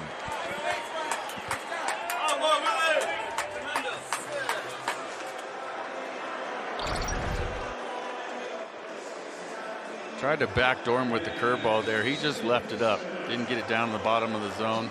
Alcantara made a really good swing right there. Stayed inside of it, shot it to left. Essentially, it's a bullpen game today anyway for the Cubs. Alzolai's spot is on deck, so if you wanted to walk the 8th place hitter, they would just go right to their bench and then go back to their bullpen.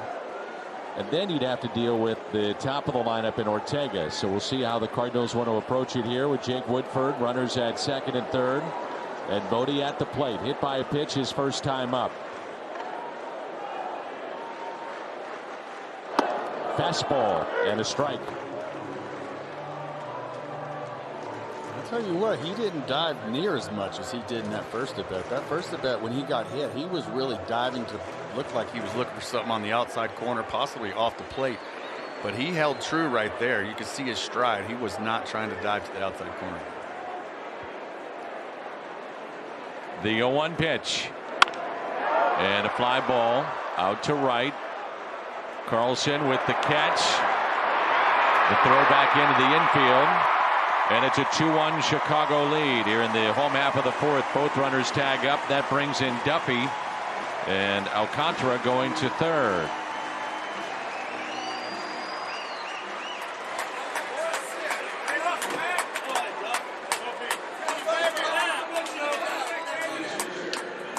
Nice job by Carlson, staying behind the ball and then throwing a hard throw, but keeping it low. Make sure you keep it to where the Paul Goldschmidt can grab it, or somebody's going to be able to stop it on the infield. That's not a situation where you want to air that out.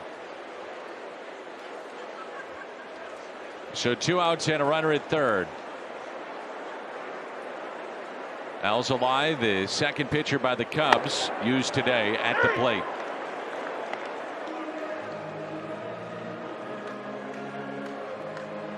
He looks the part from a batting standpoint. He looks like he could hit.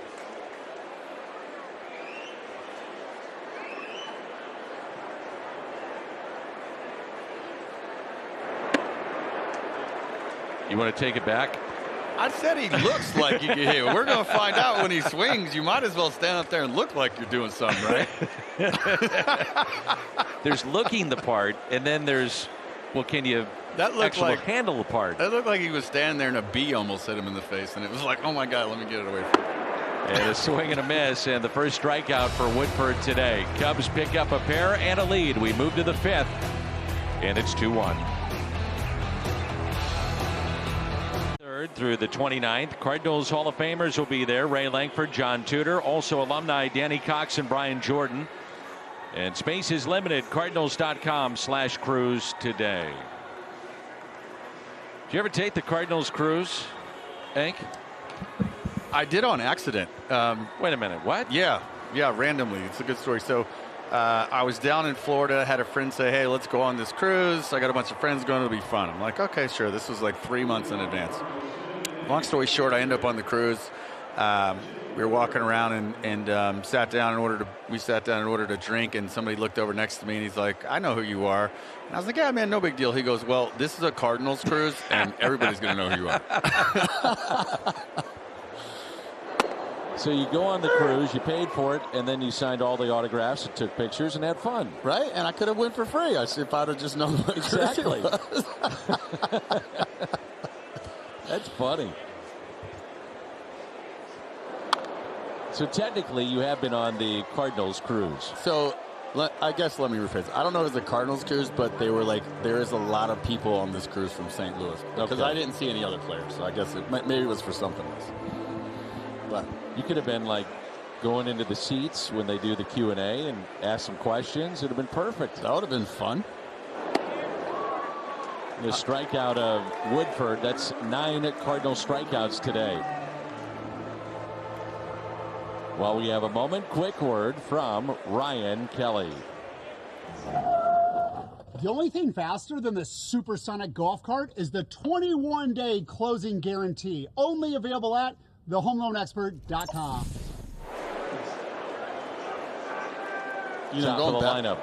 Going back to that, I've always wanted to be the heckler anyway. After playing for so long, you get heckled on Thursdays where it's dollar beer night. I want to go and heckle the players as a joke, not anything personal. It's just for fun.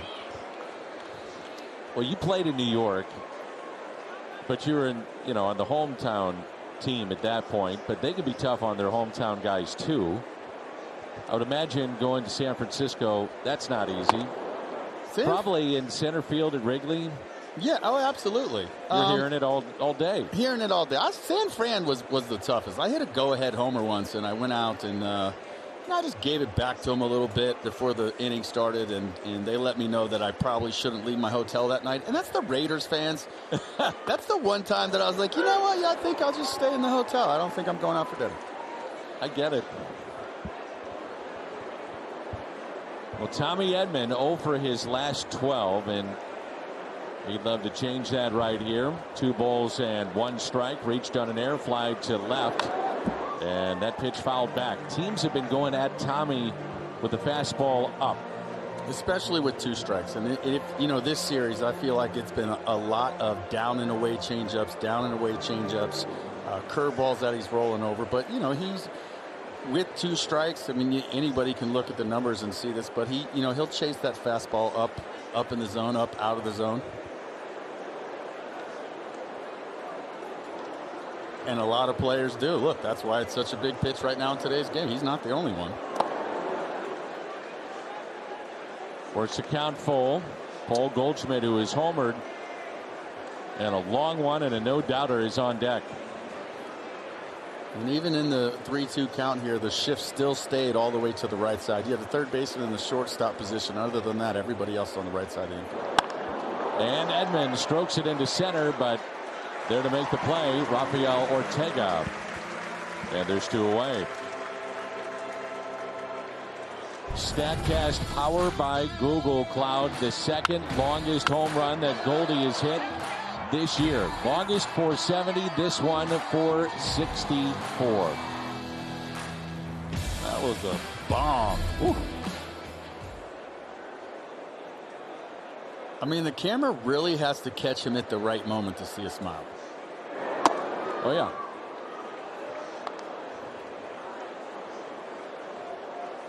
Very businesslike, very professional. And the 1-0 pitch to Paul Goldschmidt. That is nasty. And you can see why they like Alice. He's pretty much fastball slider to right-handers or left-handers. That's it. 12% of the time he'll flash a changeup in there, but those 2 pitches that he trusts the most, it doesn't matter what side of the plate you're hitting from. That's a good take there by Goldie. Really good take. He's got late action on that slider. Yep, late bite.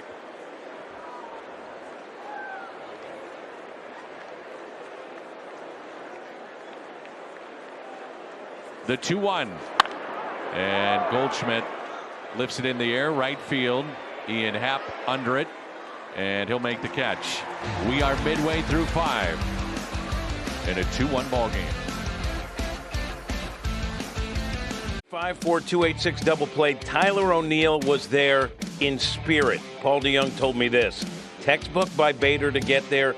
Textbook by Tyler O'Neill to watch the play happen, take his hat off, and enjoy the show. Paul was having some fun with his teammates over that in the clubhouse today. Danny, when things are rolling, everyone is having fun. I know we are. Oh, man, that was fun. That's funny. He just needed a lawn chair in the back of popcorn. I love that. Just taking a look, hat off, How's this all going to unfold? Okay, nice job, guys. Let's go in the dugout. Let's go hit. And everybody else is involved in the play like a circus. Oh, that's great. Top of the lineup for Chicago. So you know how time called when guys run into the wall and they'll go out and tape it so it looks like a crime scene. So do you just tape feet mark right there by shortstop? I could see that happening. Pitch count at 66 for Jake Woodford. He has allowed 2 runs on 5 hits. He's hit a man, struck out 1, and walked 2. And the 1-1 in the dirt, 2 balls and a strike.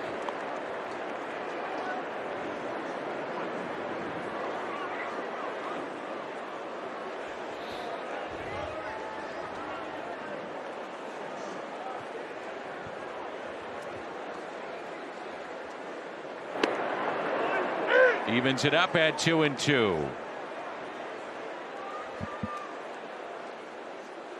Ortega has lined out to first and walked.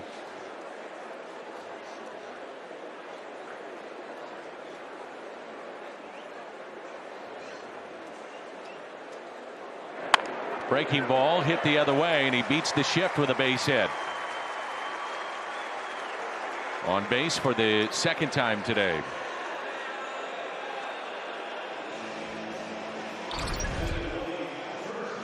Well, he could have rolled the ball anywhere he wanted to over there, because with the shift there was nobody even close to it. Hanging breaking ball by Woodford, he just stayed back. Looked like he was trying to hit it that way.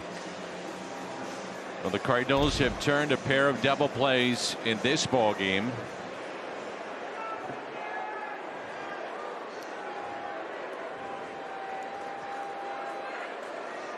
If you include today, the Cardinals have turned 19 double plays in essentially 15.5 games. And Frank Schwindel has been, one of their hottest hitters. If you're going in to face this lineup, this is one of the guys that you want to, you want to say this. I'm not going to let this guy beat me. You need to be careful with this guy. He's been hitting everybody. Lefties, righties, doesn't matter. And a fastball and a strike. Andrew Miller begins to throw in the St. Louis bullpen. Cardinals pitching to contact, 4th highest right now since the All-Star break. The walks per 9 have dropped to the 7th fewest after being the highest in baseball prior to the break. And Schwindel pops it up on the infield. Catch made by Paul DeYoung in the first out. The BJC Healthcare difference maker double plays today. The first 1-4-3 to end the second inning, and this one would end the third, started by Paul Goldschmidt, and that is your BJC Healthcare difference maker. 3-5 double play. Don't see that very often. Goldschmidt tagged the bag and stepped on it just in case. That's pretty slick.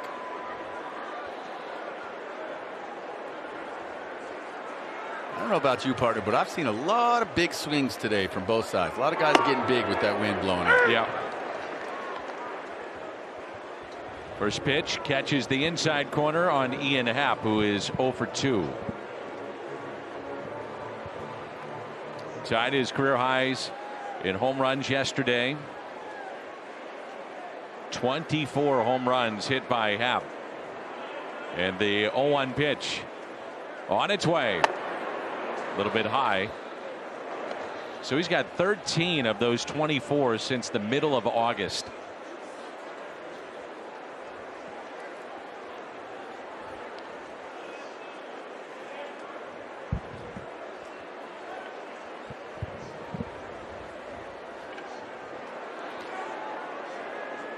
The 1-1. Take it for a strike. He must have been looking for something else, because watching Happ, he's hit a lot of balls up the middle of the field. You can tell his approach is staying that way. Even his first out, line drive to center field, the home run yesterday, home run to center field. You can tell he's sticking with that approach.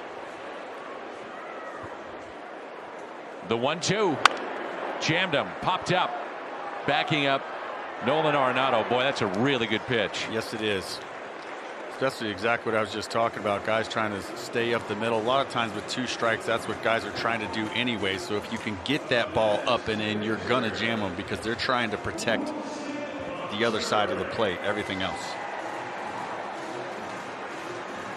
Wilson Contreras lined the ball off the glove of Woodford. Turned it into a base hit and walked and scored in the 4th. He's had very good numbers. Be careful here. 2 home runs and a double, 4 for 7 against Woodford. And he chops that one foul. Cardinals in the 6th will have O'Neill, Arenado, and Carlson coming up.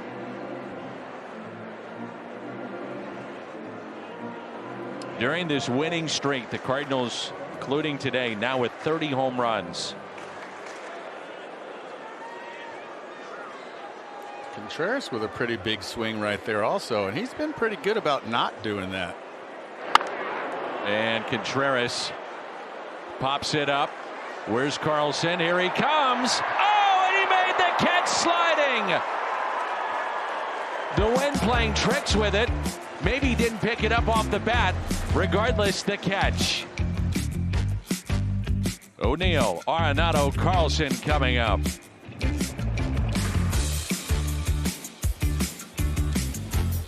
Presented by authority of the Cardinals, not to be reproduced or retransmitted in any form. And the accounts and descriptions of this game may not be disseminated without the express written consent of the St. Louis Cardinals. Wrigley Field, the scene with Rick Ankiel. I'm Dan McLaughlin. Jim Hayes with us as we come to you from our Bally Studios here in St. Louis. Cardinals trailing 2-1, trying to make it 16 consecutive wins. Alzolay in his third inning of work.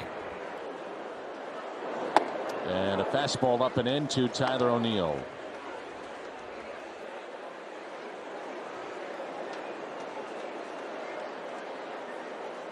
Hard in, soft away. See if Tyler cheats for a slider.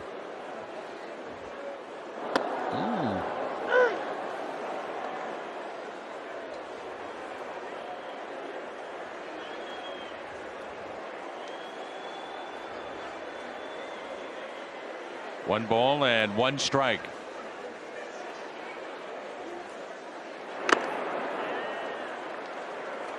Very effective with that pitch on O'Neill today. That's a nasty pitch. It really is. Well, if you're going to be a starting pitcher and you only have 2 pitches, they better be really good.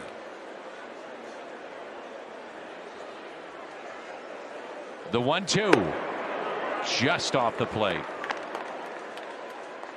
Not only is it sharp, but he's really good at spotting it out there, just on the plate, breaking right off.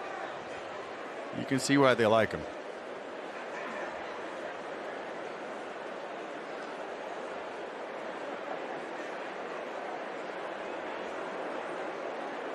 The 2-2 pitch to Tyler O'Neill. Grounds it foul.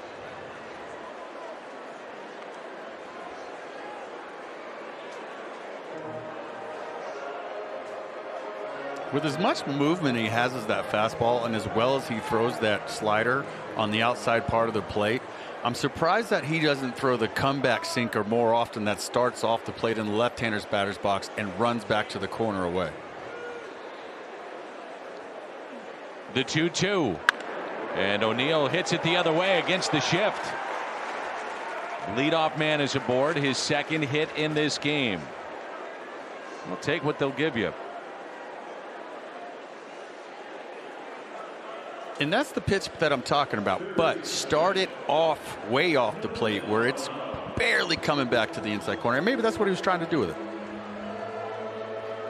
Nolan Arenado struck out and walked today.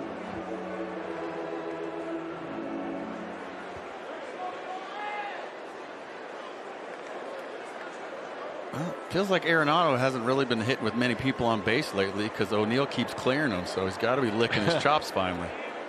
And that pitch taken low. Nolan does have a home run against this right-hander. The Kia player profile, where the Cardinals on the road, they rank in OPS. Taken low, 2 balls and no strikes.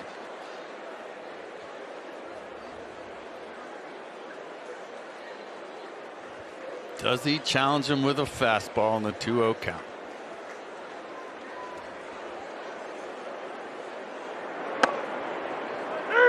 Two and one. Nope. I don't blame him.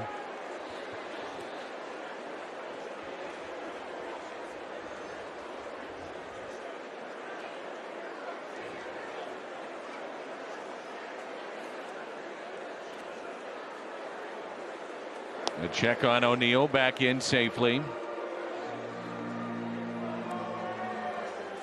Cardinals third highest in baseball on the extra bases taken. Fewest outs on the bases in baseball. Stolen base percentage is at 80%. They have been an excellent base running team. Arenado pulls it foul. Under Mike Shildt, every year the running game is just improved. Smart base running. And held on to. Nicely done.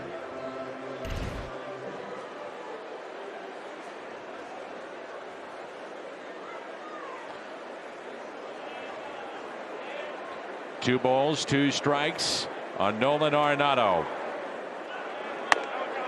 O'Neill running, and it's into center field. Oh, interference. And he's tied up with Bodie at second base. It'll be a stolen base for Tyler O'Neill. Bodie grabbed him when he fell. It looked like Tyler went to go, and Bodie grabbed him. And Mike Shildt is going to want to have an explanation on this. This is a big call. I mean, you're talking about putting O'Neill at third base with nobody out. Bodie's right hand pulls him down right here. He knows what he's doing. He definitely grabbed him right there. No question. Absolutely.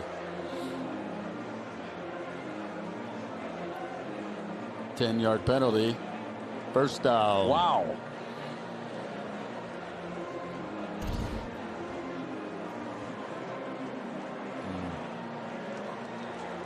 Well, if you're wondering, interference and obstruction, those are not reviewable plays, because if that one was, Tyler O'Neill would be at third base. Fourth stolen base for the Cardinals in this series. 13th straight overall without being caught. 3-2 count. This is where Tyler, you could possibly just swipe a bag right here. He's not going to be paying attention to you. But with Arenado up there, he might be a guy who doesn't want you going when he has 2 strikes. 3-2 pitch, and he struck him out. Cardinals have struck out 10 times so far today. Alzolay his third.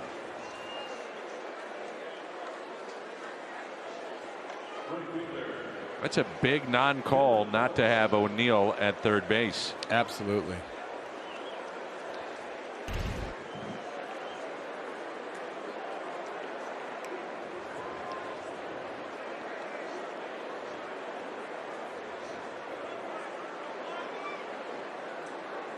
Now Dylan Carlson. Cardinals 0 for 2 with runners in scoring position today. 12 for 25 in this series. If you're O'Neill right now, you have to be ready for the ball in the dirt. They have not shown Carlson any fastballs. It's been cutter, curveball, cutter, curveball. If it comes out of that pitcher's hands and looks like it's going to bounce, just go. Take your shot at it. The 1-0. The cutter again.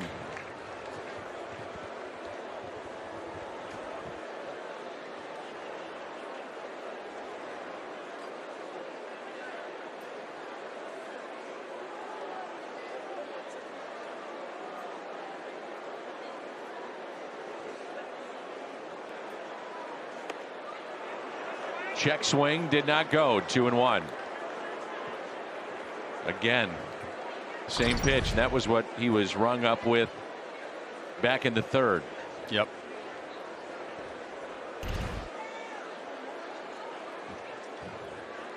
O'Neill, the tying run at second base. In for a strike, 2-2. Harrison Bader on deck. Another cutter. Slider, whatever you want to call it.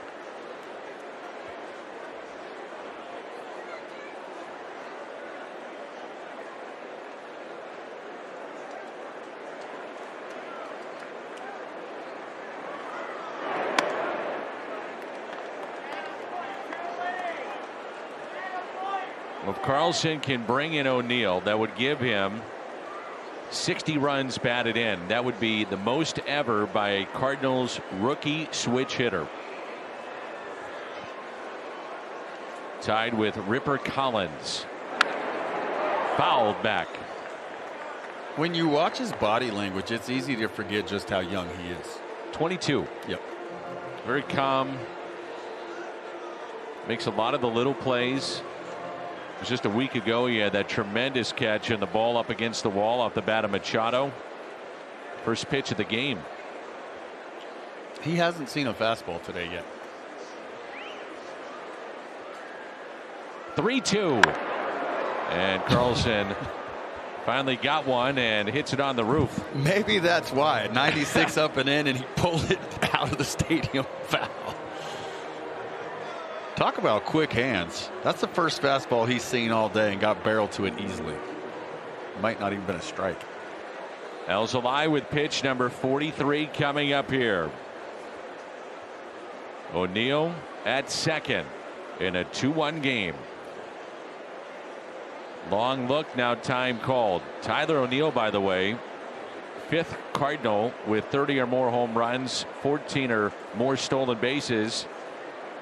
5 have done it. Last to do it, Pujols in 2010. 3-2. Good at bat by Dylan Carlson. Draws the walk. And runners at first and second.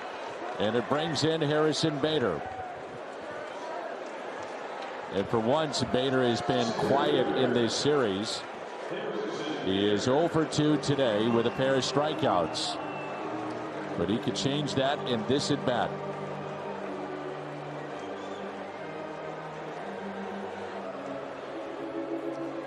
No activity for the Cubs in their bullpen. Alzolay is really good at controlling that slider.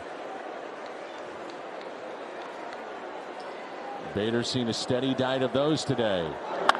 First pitch in the air to center. Backing up. Ortega with the catch. Both runners will tag up, and that ball nearly was dropped. Runners at second and third now. Well, you can tell just how much the wind's affecting that ball. This is his home field. Fly ball high to center, and he gets that ball gets behind him, and you're right, he almost dropped it or threw it in the basket for a home run.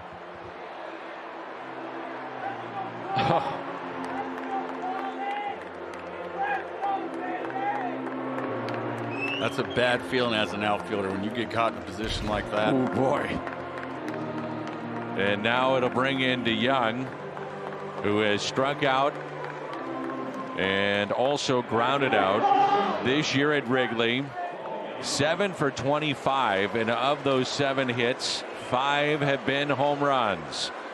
A base hit could put the Cardinals on top. 2 outs, 2 on. And the first pitch is strike.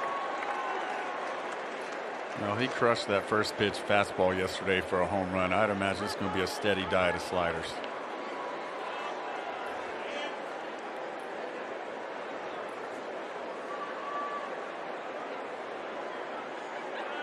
The 0-1 taken high. Yep. Matter of fact, the 2 home runs he's hit have been on fastballs.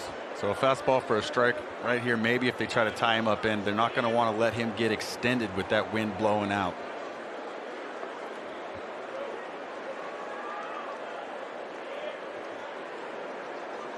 One ball, 1 strike on the Cardinals shortstop. And DeYoung hits it right side, taken there by Bodie, and the threat is through. Cardinals have left 6 on, and they trail 2-1.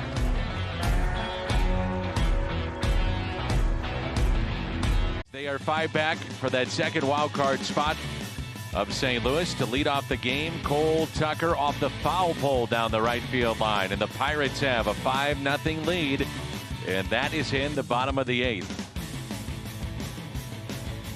That's a key game not only in the wild card but certainly in what's happening in the National League East as well.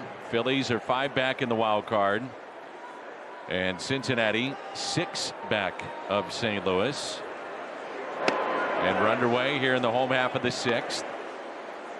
The Phillies just a game and a half back of Atlanta in the National League East. Well, you know Atlanta's jumping for joy looking at the scoreboard to start that first inning. This is Matt Duffy in the 1-0. This will be the final inning, more than likely, for Jake Woodford. His spot due up second for the Cardinals. Looking ahead to the top of the 7th. The 2-0, now 3-0. Andrew Miller just standing on the bullpen mound under the stands at Wrigley.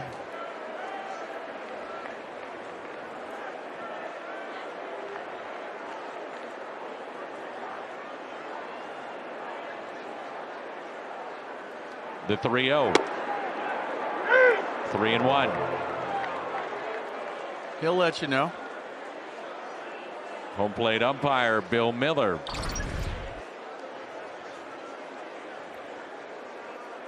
Good job by Kisner to stay quiet there too. Yeah, and when a hitter shows up the umpire like that, you know if you can repeat that pitch, you're going to get it again. Yeah. And the 3-1. Now 3-2. Little better pitch, but I'm with you. He went right back to it. Now you can extend about 3 more inches out there because he's going to have he's going to have to swing at it. 2, you might get it anyway. From 3-0 to a full count. Woodford has struck out 1 today and walked 2. 3-2 pitch. And the fly ball to center, backing up Bader. He's got it. Or the wind must really be blowing out right now. I mean, that's a couple of balls we've seen that look like routine fly balls carry to the track. Dun, dun, dun, dun, dun, Yeah. dun. Pre-registered today. Cardinals Spring Training 2022. Spring Training Baseball in sunny Florida. To be here before you know it. And Cardinals Vacations as everything you need. Tickets, hotel, game accommodations. 800-892-7687. And so with Martini due up and then a switch hitter, that's going to be it for Jake Woodford, who will give the Cardinals 5 1/3 today. Comes back to get Matt Duffy. Martini to face Andrew Miller when we return. And then we'll see Alcantara, the switch hitter, the shortstop. 1 out, nobody on. Chevy called to the pen. Lefties hitting 194 this year against Miller. The righties, different story, 412. Still flipping up those sliders. You might as well when you got a good one like that. Yep. Starts behind the left-handed hitter. And the first pitch, a fastball taken inside for ball 1. Been one heck of a career for this guy, Andrew Miller. And Martini, with that approach that he was showing to left center, that first at bat, that gives him a good chance on this slider. Better chance than most, I should say, if he sticks with that approach.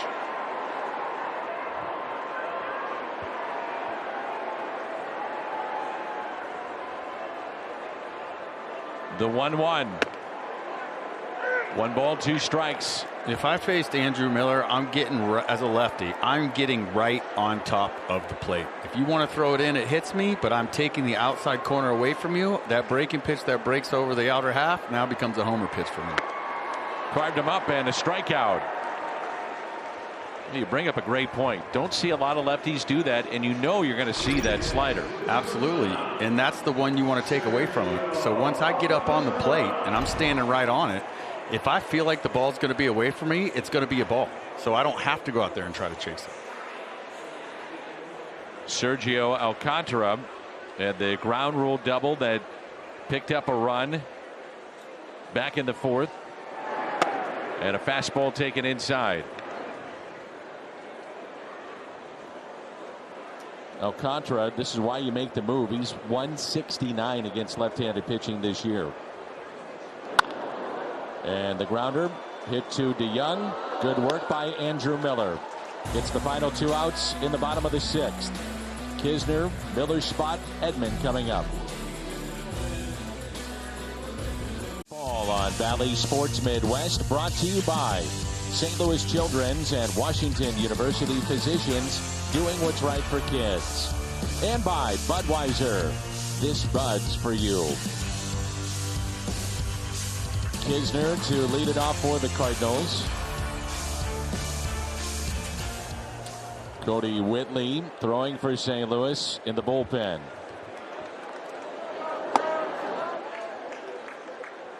The Gateway Honda home run inning. Cardinals hit a home run. The Gateway Honda dealers donate $1,000 to the Make-A-Wish Foundation of Missouri. Kisner, then a pinch hitter, and Tommy Edman.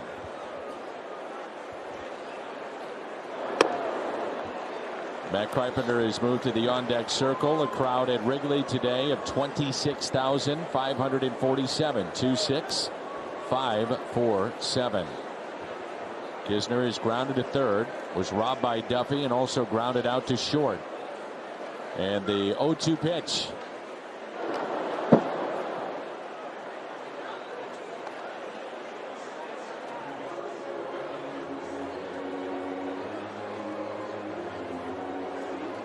Alzolay took over for Thompson, who struck out 7 in 3 innings. Came into the fourth and has done a nice job. The 1-2. Kisner deep in the hole at short. Long throw. What a play. Wow, what a strong throw right there. He got a lot on that. Great play. Alcantara with the backhanded gem there. Now it's going to be Matt Carpenter. I like Carpenter pinch hitting right here. Alzolay with that slider that he has, if it backs up at all and stays over the middle of the plate, Carp puts a decent swing on it, fly ball gets up in this air, it's going to be a homer.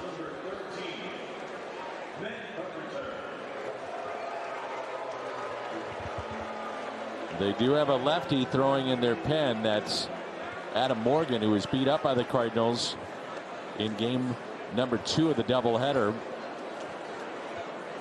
And the first pitch taken for a ball. No, it backed up, but just a little bit too much. Carpenter 2 for his last 5 with a pair of doubles, and the first of that pair was number 300 for him. And the 1-0. Fastball and a strike. Well, and the movement that he has on that fastball. Everything move, you know, that move and back out over the middle of the plate for Carp. I like the matchup. We've seen get a ball in the air today. It's got a chance to fly out of there. The 1-1. 1 ball and 2 strikes. Tommy Edman on deck. And if I'm Alzolay and the Cubs with the lefty right now, I'm staying in there pretty much the whole time. I don't want anything that he can get extended. I want to tie him up in there the whole time.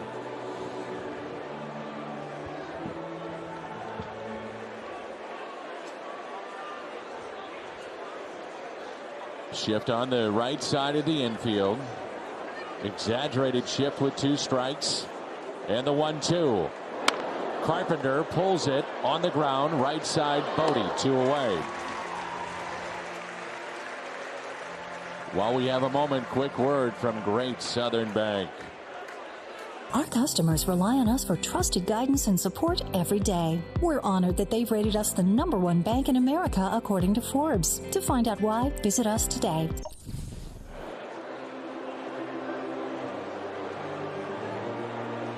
Here's Tommy Edman. 0 for 3 today, reached on an air back in the first. The Cubs leading 2-1 here in the top of the 7th. Edman pops it foul. Well, he's mad at himself for missing that one. He hasn't seen many fastballs out there. It's been a lot of change-up sliders trying to get him out front to roll over. He knows he missed a good pitch that he wanted to hit on that one. It's 3 for 17 in the series. He's about due to take one deep. He's got 10 home runs this year. Low and outside. Well, that's 2 change-ups that we rarely see change-ups from Alzolay, but he threw one to get Carpenter out there, and then there was another one. It does have nasty movement. Alzolay is due up second for the Cubs in their half of the 7th. Goldie on deck. The next pitch is taken. And it's 2 balls and 1 strike. Another one.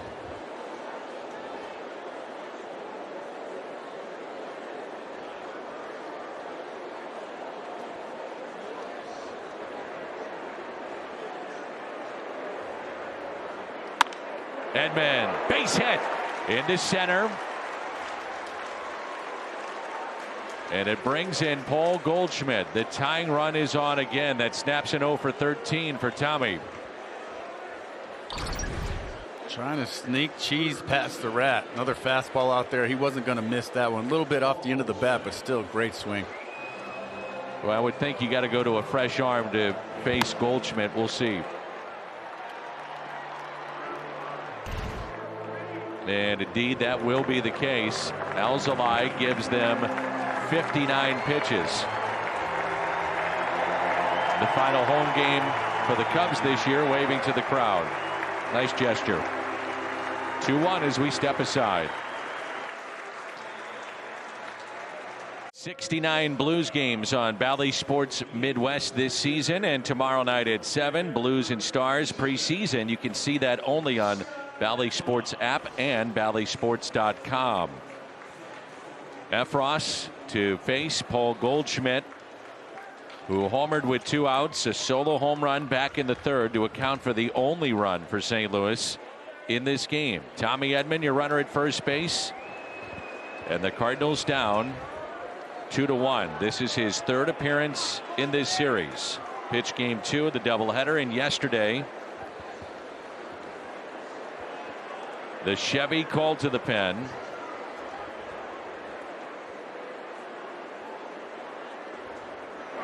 And the first pitch taken for a ball. Back in the third. The second longest home run that Goldie has hit this year of his 31. Just shy of 470. That was the longest. Well, each time he keeps seeing a fastball, he's doing work with it. See how many sees in this at bat. And the 1-0 pitch to Paul Goldschmidt. Outside 2-0. Nearly half of the runs scored by the Cardinals in this great stretch of baseball. The 15 games they've won have been 7th inning or later. And the Cardinals in this series, they've been able to strike late as well. Edman, your runner at first base, and the 2-0 pitch.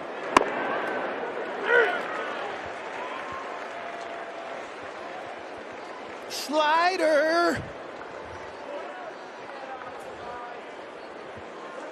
You all right there, Hank? I was just thinking about how far I might have hit that one if I was hitting right there.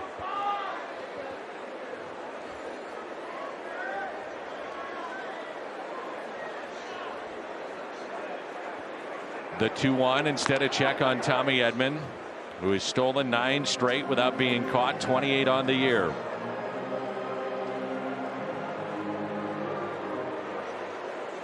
He's not going anywhere to take the bat out of Goldie's hands. Wouldn't think.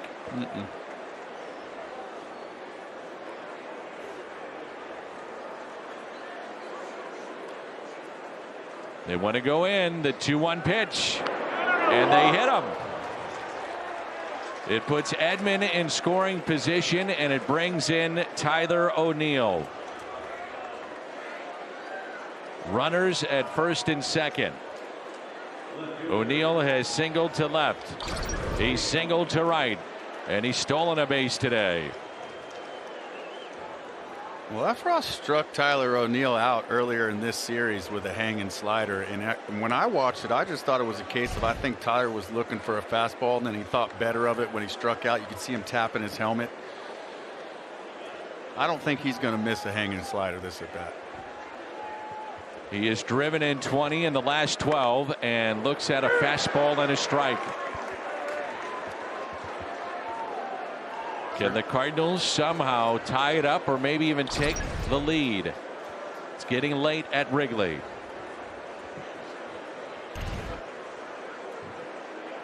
The 0-1 pitch. Inside. Tyler O'Neill. Such a huge part of this remarkable run the Cardinals have had, and in the month of September, 11 home runs, and he's driven in 26. 3 for his last 5 with runners in scoring position. The next to O'Neill, taken high, and a big pitch here on 2-1.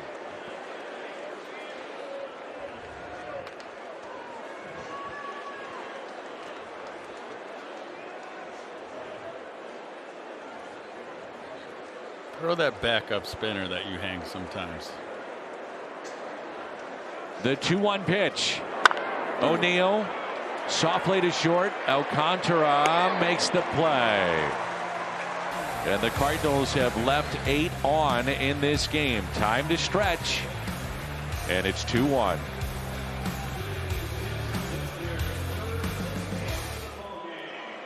Mundo Sosa still sidelined with a sore right wrist. Mike Schultz says Sosa is showing slow but steady improvement. Schultz told me he's doing better today than he was yesterday. That's all we can ask for. Meantime, Jack Flaherty feeling good after making his return on Friday. Through just 16 pitches, John Mozeliak says the plan is to be as careful as possible while having Jack build up as much as he can with side work. And Danny, looking ahead, it'll be Waino Tuesday, Michaelis Wednesday. Thursday is TBD as they keep an eye on John Lester and make sure that he's good to go. Well, I know for me, just seeing Jack out there and the fact that he feels healthy after that 1 inning start, especially with all the adrenaline you're going to get from being on a big league field, that's the most important thing. And a pitch taken high. Cody Whitley is into the ball game.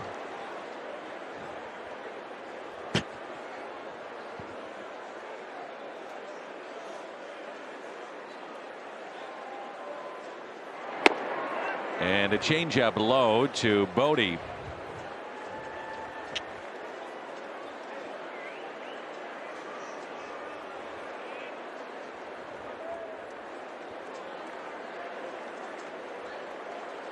The 2-0 lined and a base hit into center field.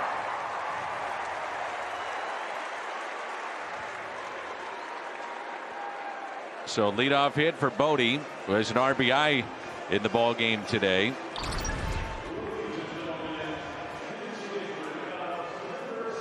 Fastball just ended up middle.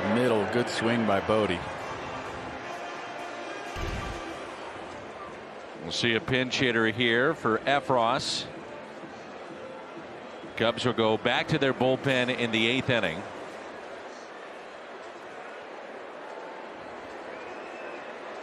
Greg Diekman. Cardinals have turned a pair of double plays today.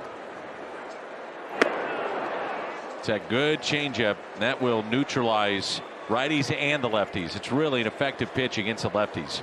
Guys who have good a changeup is the best pitch in baseball, especially if you have one that looks exactly like your fastball. You have to stay honest. You cannot cheat for the fastball. You got to stay neutral. Arenado in at third, and that's rolled over foul. 0-2. Cardinals a double play to end the 2nd inning, and a double play back in the 3rd. The Cubs picked up 2 runs. They tied it 1-1, then took the lead on a sac fly by Bodie. And that's where we stand. Home run hit by Goldie. And a 2-1 ball game in the home half of the 7th. 0-2 the count on Diekman, who's 0-3 as a pinch hitter. Arenado now backs up, shift on the right side. The 0-2 taken high.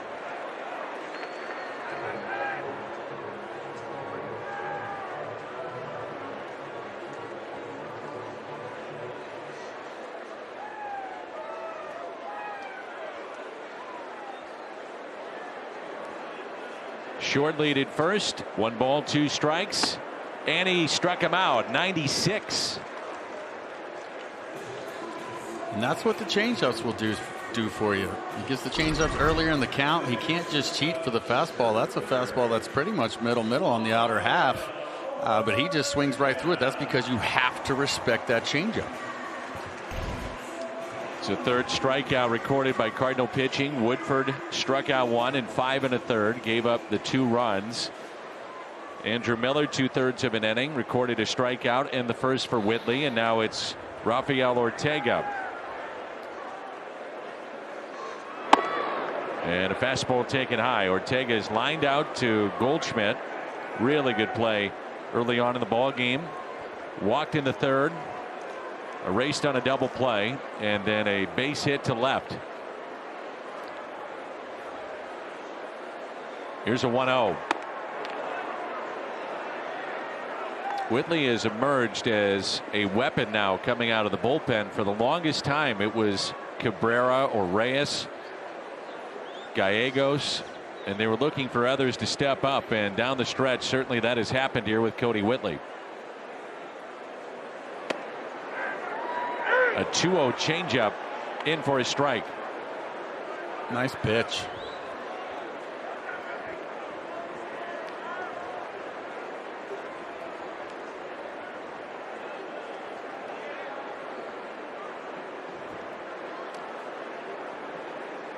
The 2-1 pitch by Whitley. 3-1. Cardinals in the 8th will have Arenado, Carlson, and Bader coming up. Whitley trying to send us there with St. Louis looking at a 1-run deficit. 3-1 pitch. Ground ball, base hit. Bodie stops at second. Ortega on base for the 3rd time. Runners at first and second for Frank Schwindel. The more I watch Ortega hit, I mean, he's dead pull. Everything's dead pull. He got the base hit to left, but that was an accidental swing. It wasn't on purpose. Everything he's trying to do is lean back and go deep.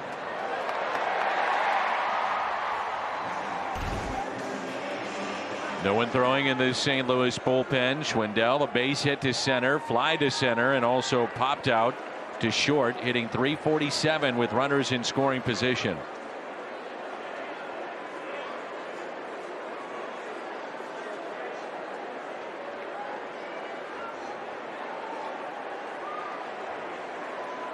And the first pitch to him.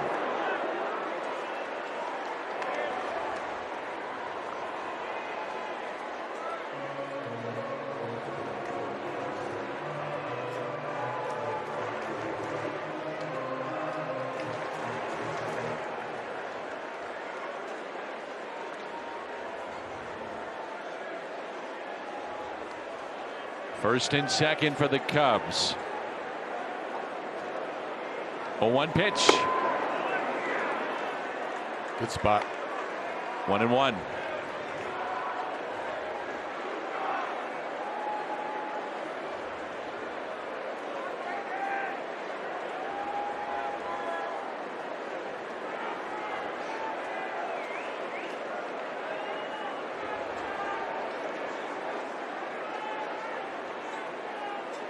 One ball and one strike. Schwindel pops it back in foul. The Pirates defeat the Phillies 6-0. That is now a final. And the Reds, they're leading the Nationals 9-1, top of the 9th, trying to keep their season alive. The Brewers' magic number down to 1 to clinch the Central. They have a 5-4 lead in the top of the 6th at home against the Mets. 1 ball and 2 strikes. The next by Whitley. 2-2.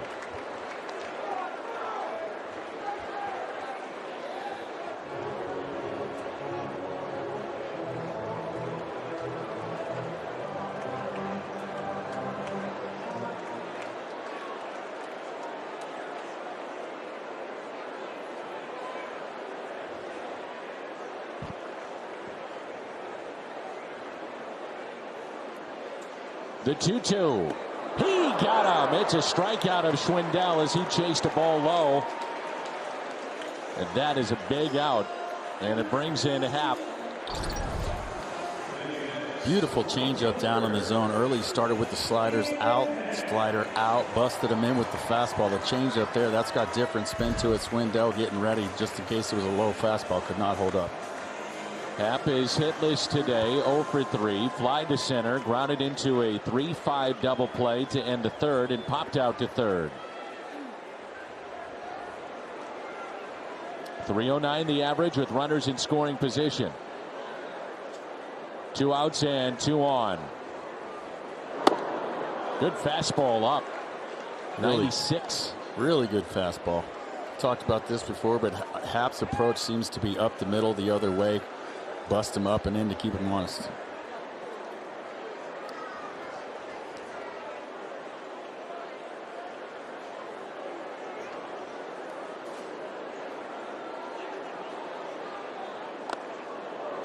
Strike two.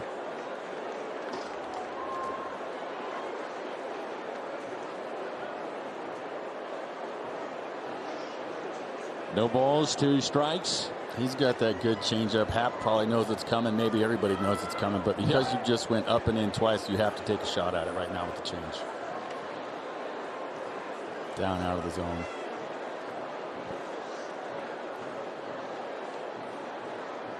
And the 0-2 pitch. What with a fastball at 97. So that's what scares me with that. If you get it in, fine. But if you don't, you're giving him a chance to do something dangerous against you. You throw the changeup that's sinking out, down and out of the zone. Worst thing that happens really is it bounces in the dirt. Kisner blocks it.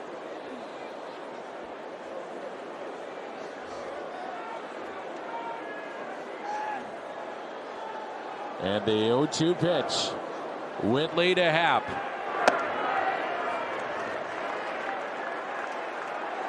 He shows the ability to hit a fastball when he hit Garcia's fastball for a home run, which we know has some giddy up on it. So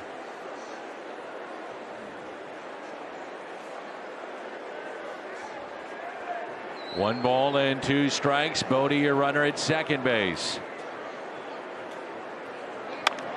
And Hap turns on it and yanks it foul. The changeup there and way out in front. way out in front. Not the one Whitley wanted to throw. That one stayed up, didn't have that downward movement that we've seen previously.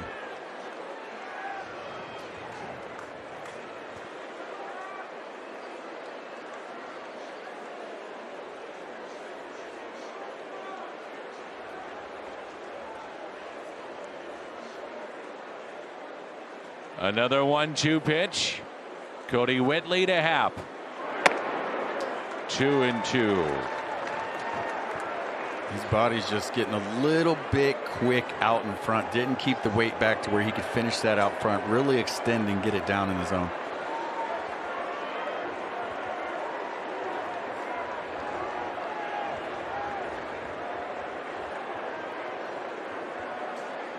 The 2-2 pitch. He got him. It's a strikeout for Whitley. Strikes out 3 in the bottom of the 7th. Down by a run, and coming up, it's Nolan Arenado to lead it off for St. Louis.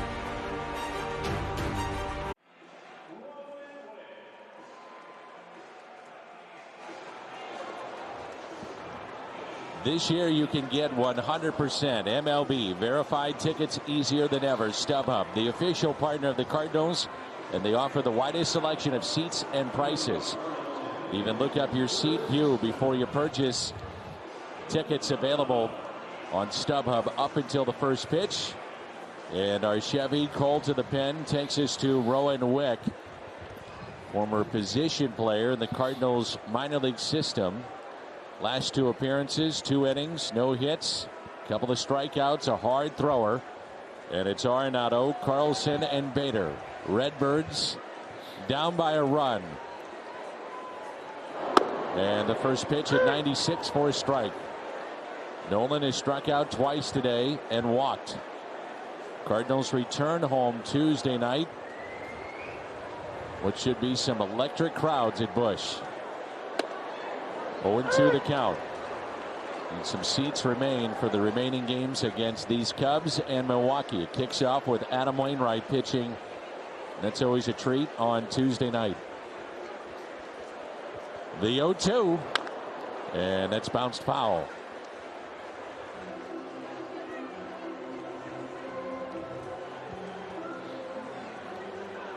It's been a quiet day offensively for the Cardinals.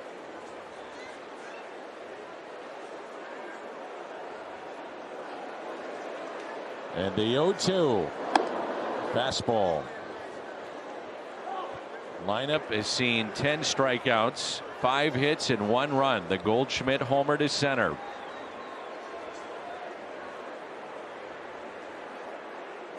The 1-2 pitch.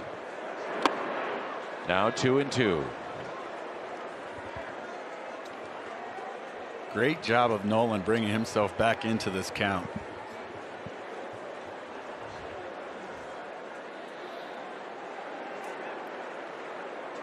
If I'm Wick, I got to try a high fastball right now. I've already thrown a curveball that he got a good piece of it. The 2-2 pitch. And Arenado hits it off the end of the bat into shallow center, racing in and making the catch. It's Ortega. While we have a moment, quick word from Brown and Brown. Brown & Brown is on the road too. So if you're injured in a car crash or hurt on the job, call us for free. In Missouri, dial all 3s. In Illinois, dial all 8s. Dylan Carlson, an infield hit back in the second, struck out looking and then drew a walk in the sixth. 15 home runs this year. First pitch to him. Fastball and a strike. I think he's seen so much off speed, he was almost expecting off speed right there.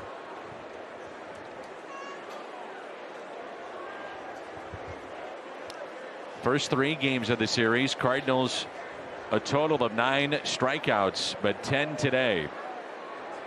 The 0-1. Now 0-2. Bader on deck.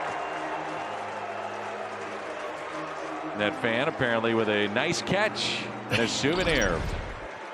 Here you go. Oh yeah, one-handed too.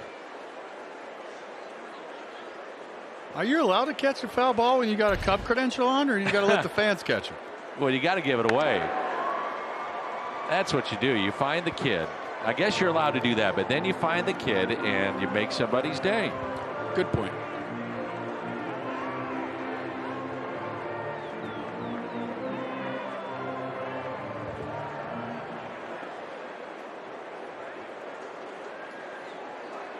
Nothing into the count on Dylan Carlson.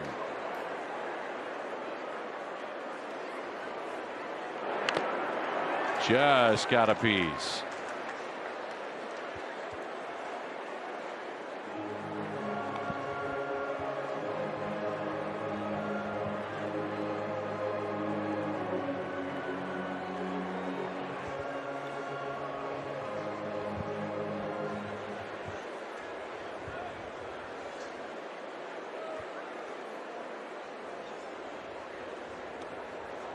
And the 0-2.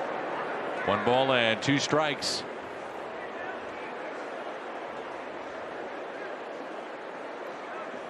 Wick, the 4th pitcher used by Chicago today.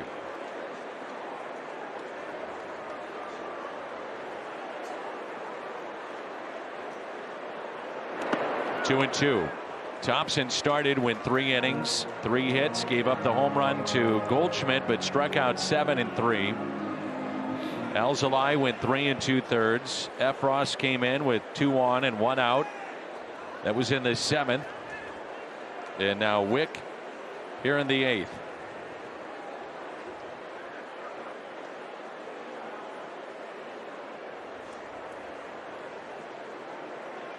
And the 2-2. Carlson, left side, Duffy, and out. That's what he did earlier going against the Ship. This time Duffy makes the play and there's 2 away.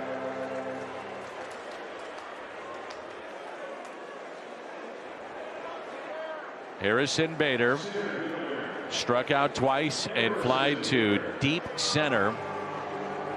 Back in the 6th with 2 runners on.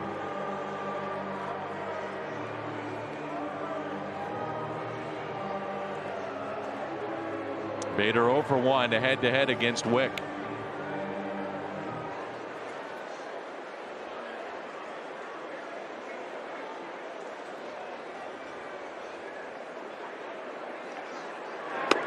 And a strike on the outside corner. Good spot with it.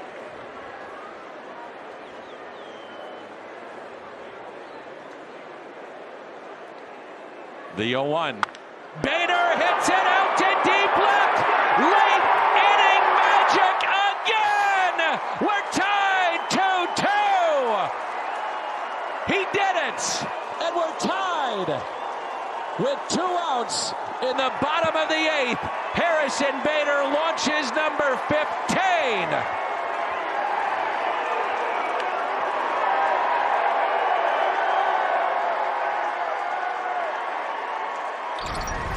That ball was way back to the trees. Hanging slider, Harrison Bader all over that one. He didn't have to wonder if that was gone out of Wrigley. Do it.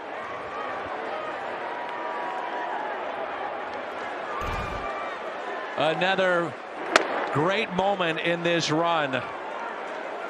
With 2 outs and seemingly nothing going on, Harrison Bader has tied it up.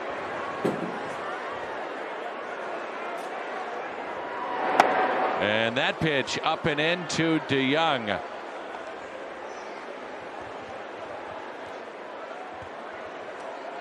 He had been hitless until that one swing.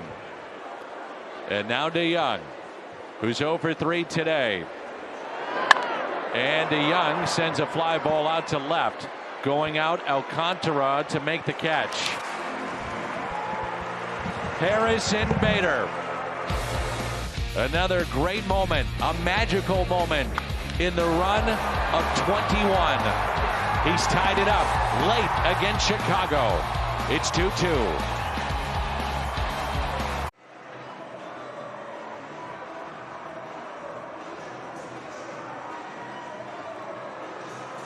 The Cardinals have tied it up with 2 outs in the 8th. Harrison Bader, a home run. You think he knew it? Yeah. That ball was tattooed. Absolutely smashed.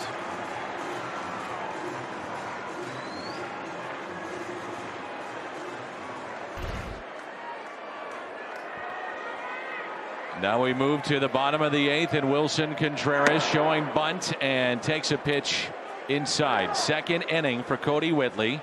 Gave up 2 hits, struck out 3 in the 7th. If the Cardinals can win this game, it will extend it to 16 consecutive wins.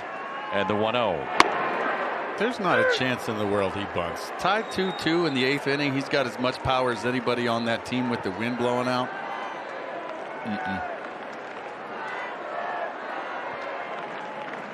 He's trying to draw the third baseman in so he's got more room for a base hit. That's the only reason you would do that. And the 1-1 pitch. Change up, check swing, did not go. 2-1.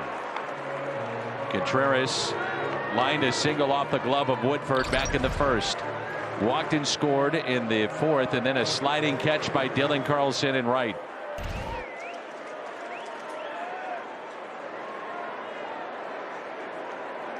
The 2-1. Look at that changeup. Great pitch.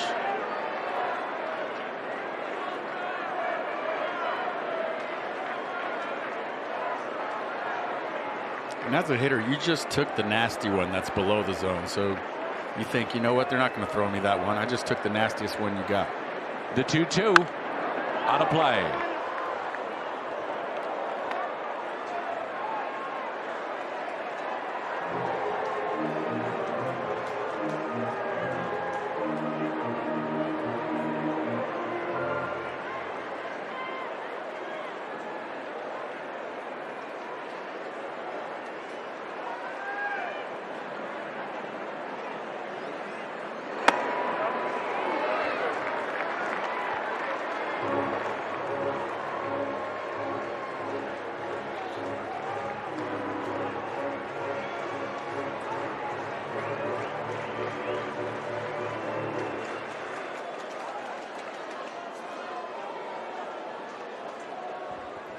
Three-two pitch.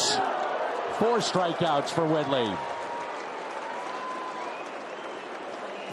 Well done. I love the pitch choice there. Last thing I want to do right there is throw a changeup and hang it somehow, and he's able to get out front and click it, and the wind takes it out of here. Much rather challenge him with a fastball away and see if he can do something with it. And it looks to be a double switch here for Mike Schilt. So Newbar will come in. And Genesis Cabrera will be the new pitcher. He had started to throw at the beginning of the inning.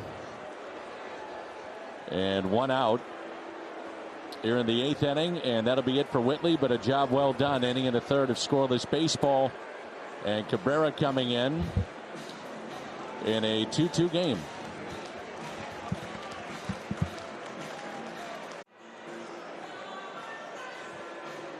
Our game summary. Harrison Bader tied it up in the top of the 8th. Solo home run. Paul Goldschmidt a home run earlier to account for the St. Louis scoring. Alzolay came out of the bullpen 3 2/3. Sergio Alcantara 1 for 3 with an RBI double. And now it's turned over. Chevy called to the pen, part of a double switch. Genesis Cabrera, he'll go into the 9 spot for St. Louis in their lineup, and or rather Newbar in the 9 spot. Cabrera goes into the 5 spot. And this is Cabrera's 8th appearance since the streak began back on the 11th of September. And he's been dominant. 8 2/3, 2 hits, no runs, 9 strikeouts. The opposition 074. Duffy, who's done a really nice job of taking borderline pitches. It's going to be big for Cabrera to throw strike 1. And the first pitch to Matt Duffy, who is 1 for 3. Swung on and fouled back.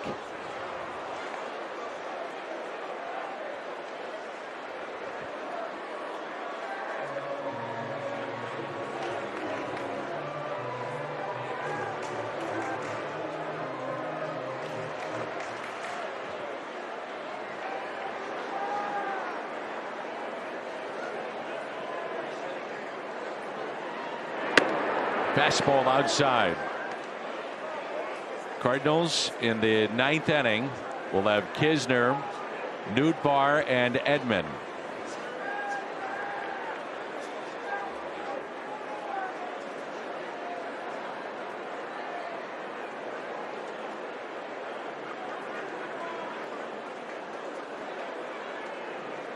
The 1-1.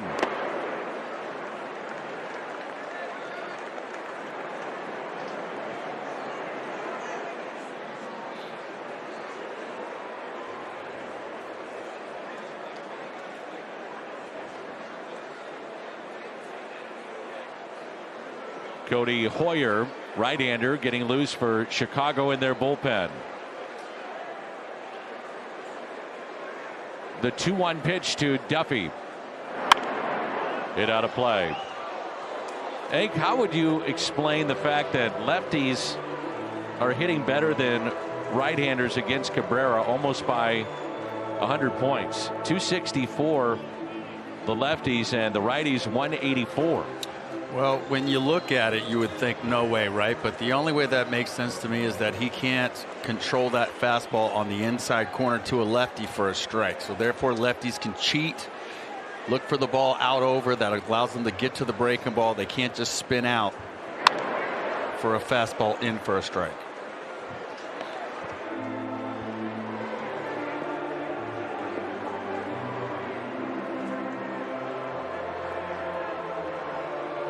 So, as you know, for a hitter, if I can eliminate something, if I can eliminate a fastball in against me from a lefty on left, well, now at each pitch I start to kind of dive out there a little bit. Therefore, if it's a breaking ball, I can stay on it. Fastball away, I'm on it anyway. It's what I'm looking for.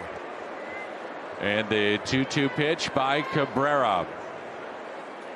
Line to center. Bader is there. Makes the catch. And there's 2 away.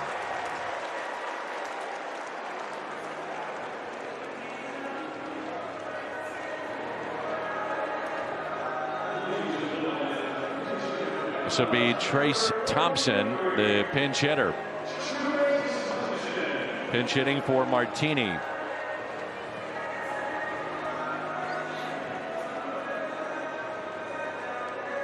And we talked about this whole series, partner, about how Thompson he's been pulling off of everything, right? Yeah. So this is where you want to see Cabrera be able to throw a strike on the outside corner because he's going up there looking to pull.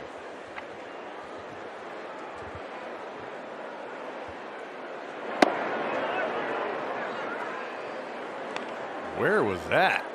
Whew.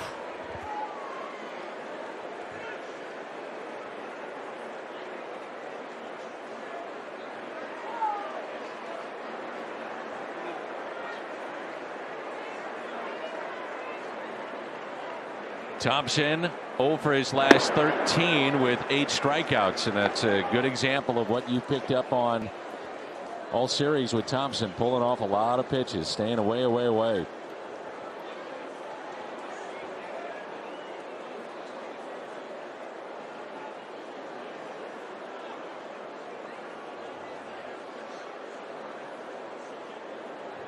And the 1-1 low and away. 2 balls and 1 strike. That's why the game's easier from here in the studio or up in the booth, right? Because you're looking at it saying, well, why doesn't he just stay on more balls and stop trying to pull everything? Well, you get down there and gain speed in real time, and it just changes everything about it.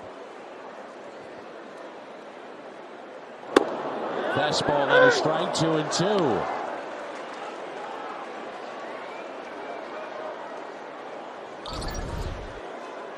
You see his hips fly open the first move. He can't even reach that pitch.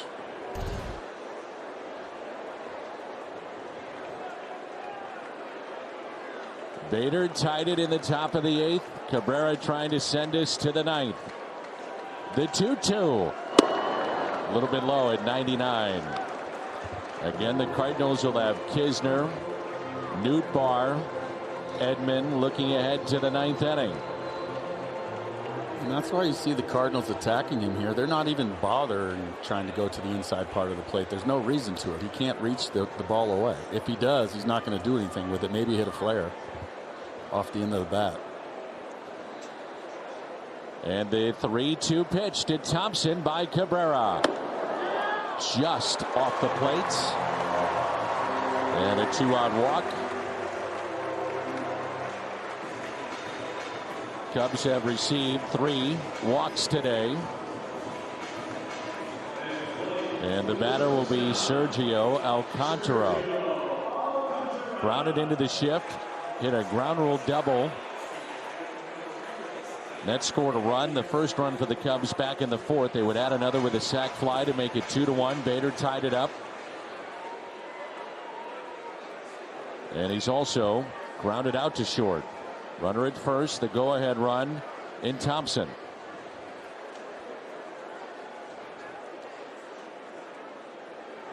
Alcantara blown away with that first pitch.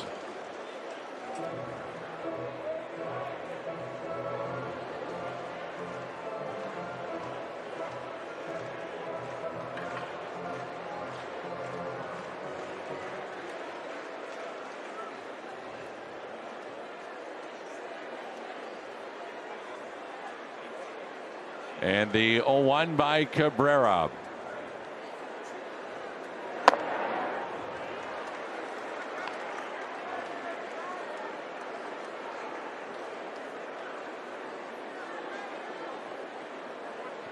If you're Thompson at first base, this is where in your secondary lead you really want to watch the catcher. If you see the catcher start to go down to his knees, that means he's trying to block a bounce ball, and you just go. You don't wait to see where it bounces, just take off. And the 1-1 by Cabrera. Back to him. A flip to Goldie. And Cabrera sends us to the 9th. Tied 2-2. Top of the 8th. And with 2 outs and nobody on. 1 swing tied it up. And late inning magic again for the Cardinals in this stretch run. The Budweiser play of the game. And now we head to the 9th. We're tied at 2-2. And Cody Hoyer is in. 16 pitches yesterday. The Chevy call to the pen. He has good stuff, Hoyer. I mean, he runs that fastball. He kind of slings it. There's a good slider to it. Yesterday, you could see he started getting runners on. You could see he got frustrated. Really started to overthrow, open up his shoulders and everything. He started missing around the zone versus making pitches in the zone. Did not record an out yesterday. Allowed 4 consecutive hits. And now it's Kisner to start the 9th. And the first pitch taken high. He was charged with 3 earned runs. In his last 2 appearances, 1 inning, 6 hits and 4 earned.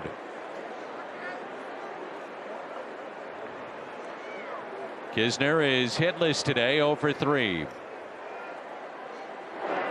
2 balls and no strikes. Nootbaar on deck, and then Tommy Edman. We're in the 9th, tied 2-2.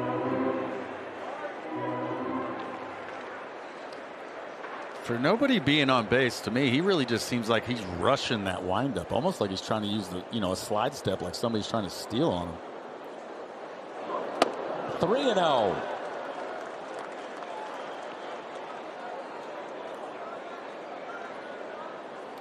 He's getting out front so much that by the time his arm comes through, he's flying open. That's why you see the ball moving laterally versus really wanting to bite down and have a good sinking action to it.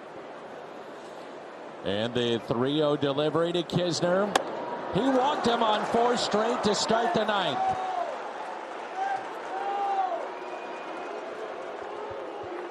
And Hoyer, Rick, is feeling pressure here. Yeah, yesterday the 4 consecutive hits and now a leadoff walk. There's no doubt about it.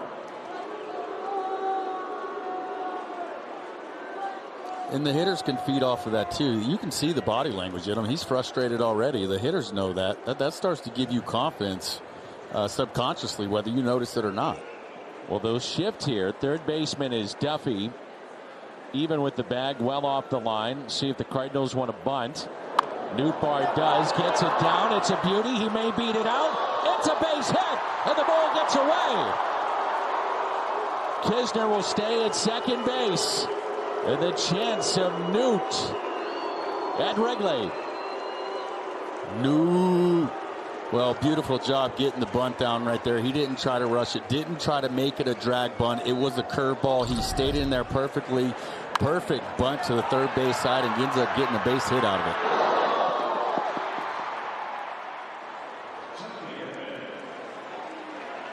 You see Stubby Clapp trying to tell Kisner to go.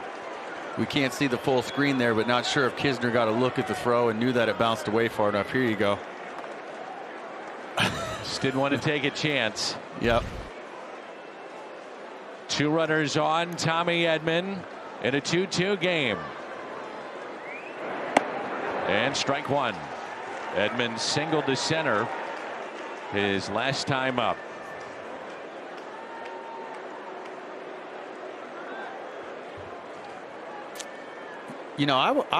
I'm bunting here, I think, if I was playing manager for a day. I got Goldschmidt coming. I got Tyler O'Neill, Arenado. Even if they walk Goldschmidt, I got Tyler O'Neill. I got Arenado coming. And Mike Schilt may be thinking that way, too.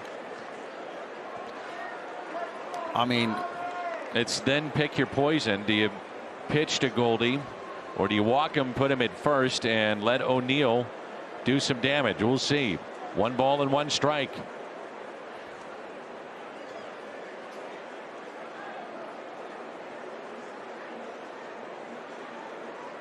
The 1-1. He is bunting. Hoyer to first, and they get Tommy.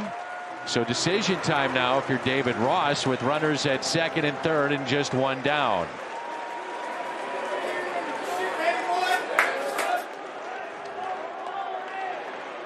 Do they pitch to Goldschmidt and load him up for O'Neill? That's the dilemma right now. And David Ross will load him up for Tyler O'Neill. You have to load him up. You got to put the double play in order at every base. Yep. This kid slings it, but if he does happen to kick his weight back, it will have good downward action and could create a ground ball. Bases loaded and 1 away here in the top of the 9th. Tyler O'Neill is 2 for 4 today. A single to left, single to right, a stolen base. He is struck out and grounded out. He's 1 for 6 with the bases loaded this year. And the first pitch kept in front. Something for Kisner to keep in mind too if he overcooks that slider. Get a wild pitch. Kisner, your runner at third base. Nootbaar at second. Goldschmidt at first. As a hitter, you have to look middle off a guy like this because he really doesn't have an idea where it's going. Gets away. A run will score, and the Cardinals have the lead here in the ninth.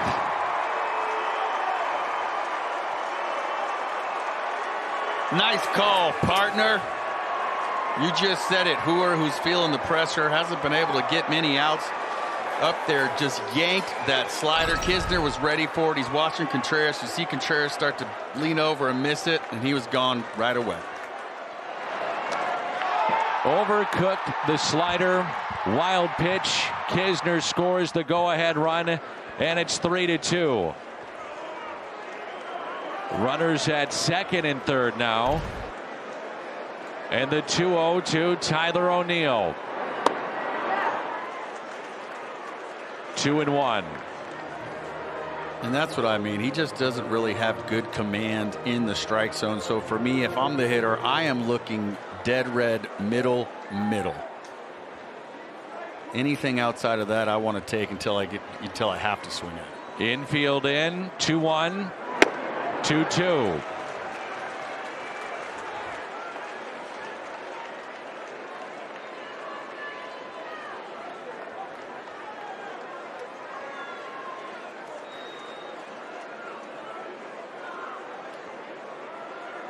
The 2-2 pitch to Tyler O'Neill. 3-2. Nolan Arenado on deck. Heuer started the inning with a walk to Kisner. Nootbaar bunted for a base hit.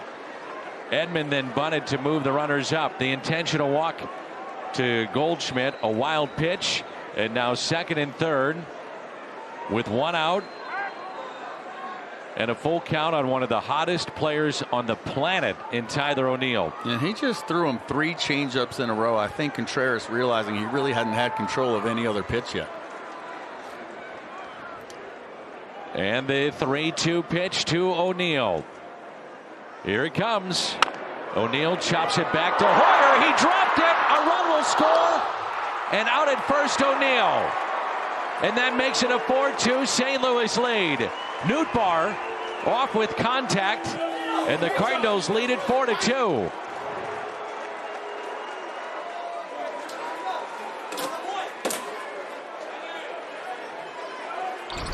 Three-two count. Threw him another changeup. It really seems to be the only thing he could command right now. He's just got ahead of himself, started looking at the runner at third instead of watching the ball into the glove.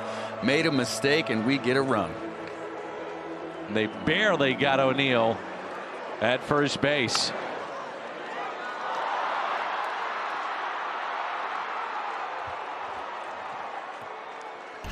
Intentional pass of Nolan Arenado. His second walk. And now it's Rondon. And he will hit for Cabrera. And you got Giovanni Gallegos getting loose in the pen. Runners at first and third.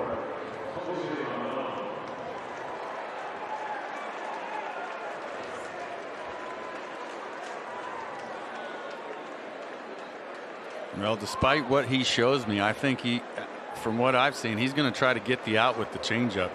Rondon had a pinch hit 2-run homer the other night. 2 outs and 2 on. Fastball and a strike.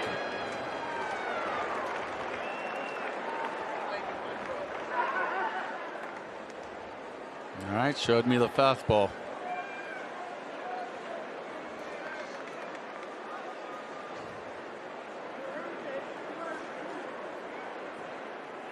And the 0-1. Nothing in 2. And there's the changeup.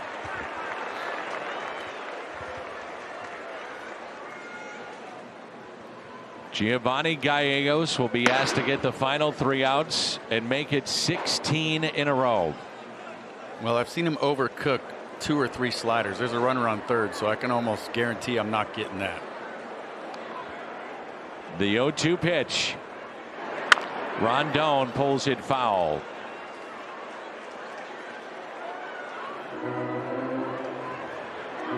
The wild pitch in 2011 And that crazy game in St. Louis in which Adrian Chambers scored, it's 10 years ago today. And a wild pitch here has given the Cardinals a lead against Chicago.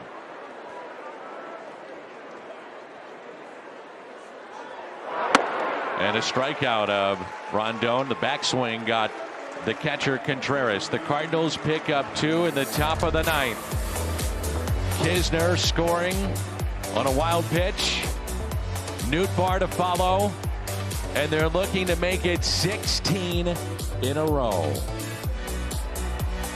Here in the top of the 9th to make it a 4-2 St. Louis lead. Cardinals were down 2-1 with 2 outs in the top of the 8th. Harrison Bader with a home run to tie it. The Cardinals have taken the lead in the 9th and trying to extend the winning streak to match the 1951 Giants with 16 in a row.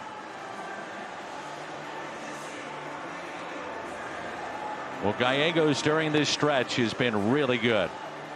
He's appeared in 8 games, 7 saves, 8 innings, only 3 hits, 13 strikeouts to 2 walks.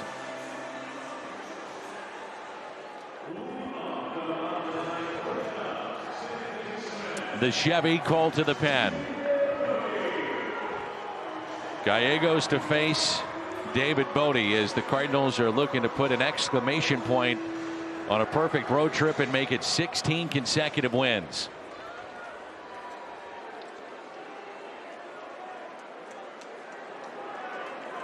Everything they do has just worked out, hasn't it?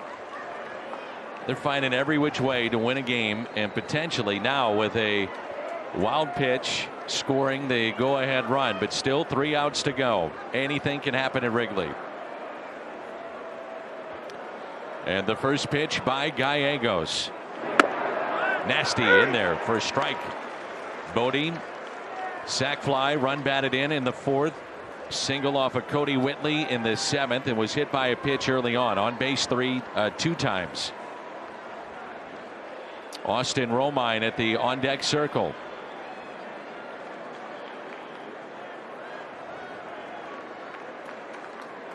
The 0-1. Chopped foul, 0-2.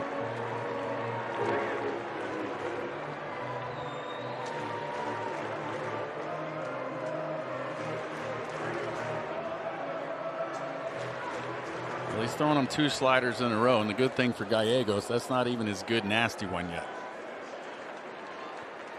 The Cardinals scored 2 runs with the ball staying on the infield in that 9th inning. The walks and the bunts. The 0-2. 1 ball and 2 strikes.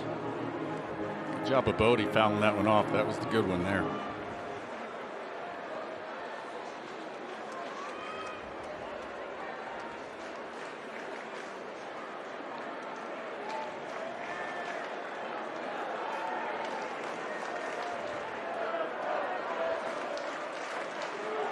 The 1-2 pitch by Gallegos. 2-2. I thought he was going to try to change his eye level there and try and blow him away with a fastball up and then go back to the slider.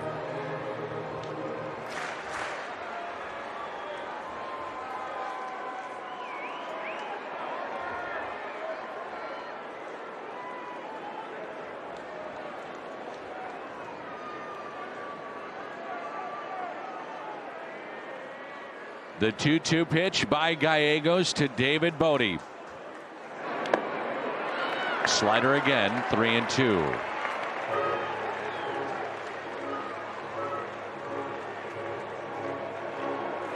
For a hitter, when you see that many sliders, right, you start to get a gauge of where it starts and where you need to lay off of it. Everything's been down in the zone. He hasn't had anything up in the zone to change his eye level, so that's given him the ability to take those sliders that are bouncing before it gets to the catcher. Let's see what he wants to come with here. Full count on Bote.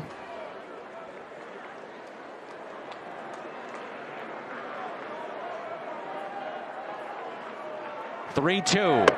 Check swing, and he went. gets a strikeout of Bodie. And the first out here in the bottom of the ninth. Went with the slider again, Rick. Went with the slider again. 3-2. He knows he has to swing. He tried to sell it and run to first.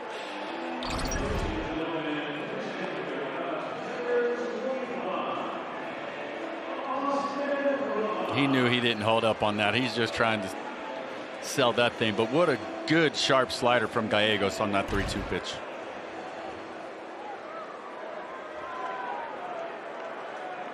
Now Romine. One out, nobody on. 4-2. The first pitch is a fastball and a strike.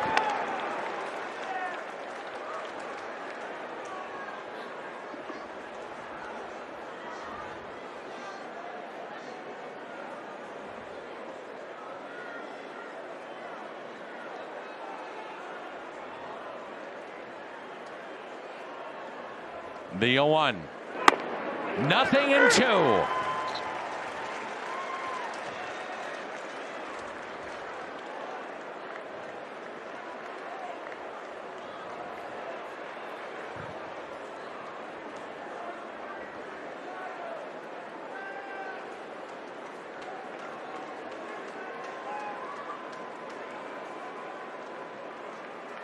The 0-2.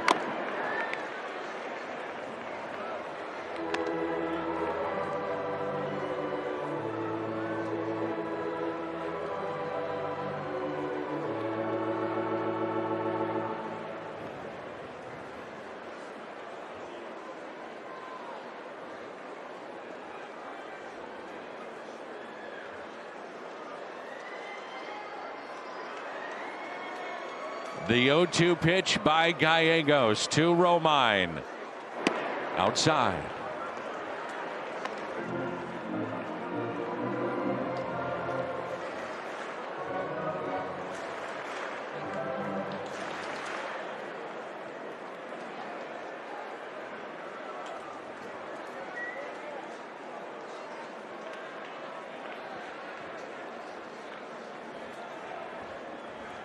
And the 1-2 pitch to Romine. Just off the plate. And it's 2-2.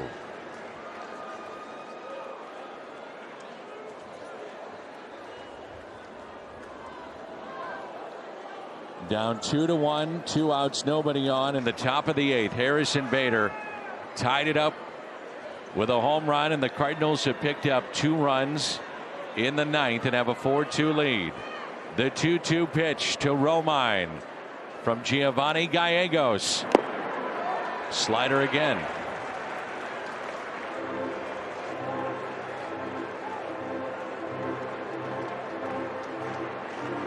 Gallegos just yanked that one a tad. If that starts on the inner half and breaks down towards the plate, I think that Romine swings at that one. But it started on the outer edge, never had a chance to be a strike.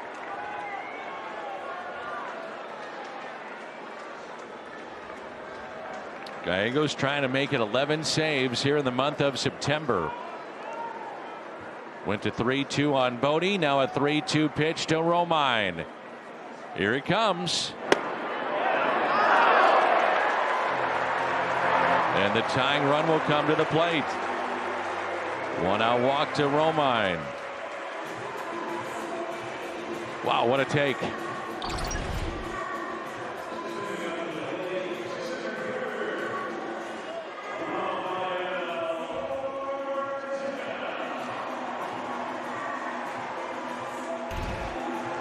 The Cardinals have turned 2 double plays today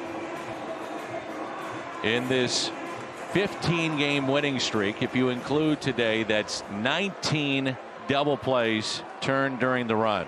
Well, Ortega, who's in pull mode, to me is the perfect double play candidate. Fastball down and away. Everything we've seen except for the accidental base hit to left, he's been trying to pull it. Runner at first and 1 down. Ortega. Fastball taken high. Giovanni has induced 4 double plays on the year.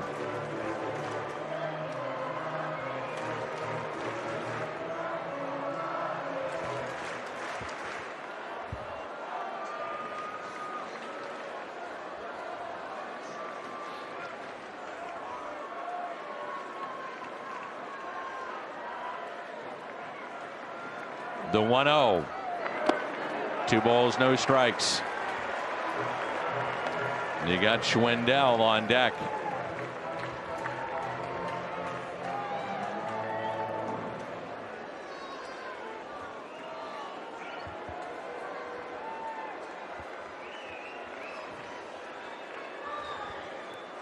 And Kisner out to talk it over with Gallegos on 2-0 here.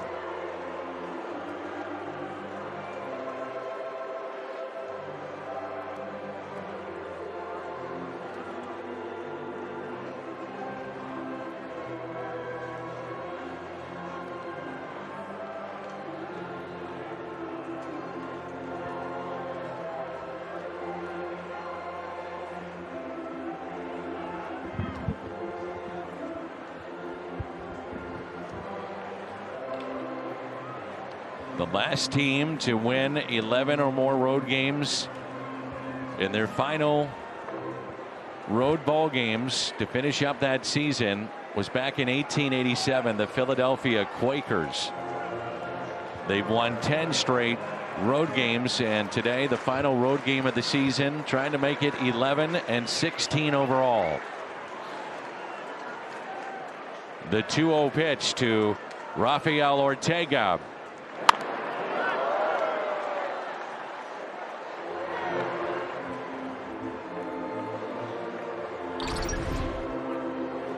.20 fastball. He took a big hack on that one. Hitters count, why not?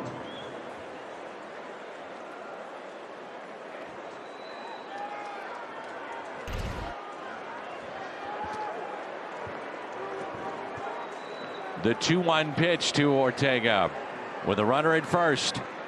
On its way. Out of play again. He's gone back with a couple of fastballs here to make it now 2-2. And I like it. I think that you're trying to throw it down and away and get him to roll it over into a double play. 1 out, runner on first. If Gallegos can get the save here, it will set the Cardinals' September record with 11. The previous was set in '98 by Juan Acevedo. The 2-2 pitch to Ortega. Here it comes.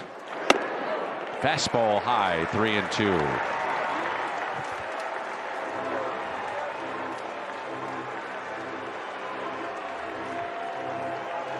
It's gone to a full count on Bodie, struck him out, full count on Romine. He walked him on a borderline pitch, and now a full count. Ortega.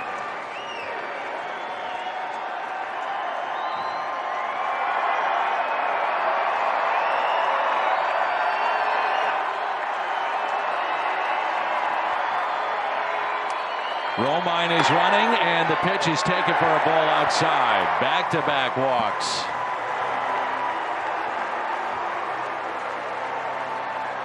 Luis Garcia up in the bullpen for St. Louis.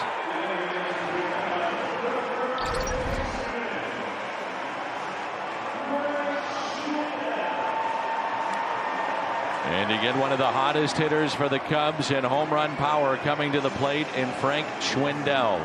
He is 1 for 4 today. Back-to-back walks. So the tying runs are aboard, and the winning run will come to the plate. The Cubs 1 for 7 with runners in scoring position today. And this is going to let Garcia get loose in the bullpen and ready if need be.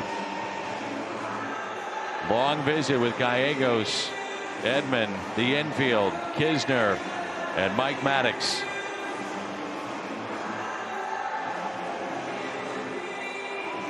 Some September drama at Wrigley Field as the Cardinals try to make it 16 in a row.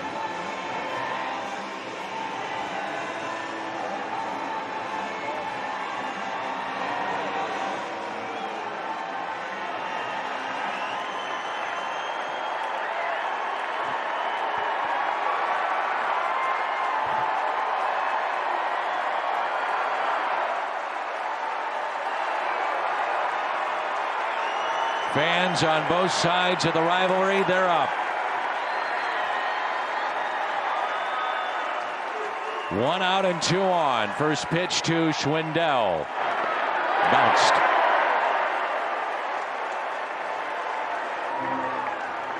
He joined the Cubs back on July 30th, and since that time in all of baseball, he's second in hits, third in average, third in slug, fourth in OPS, and 30 extra base hits. Garcia throwing in the St. Louis bullpen.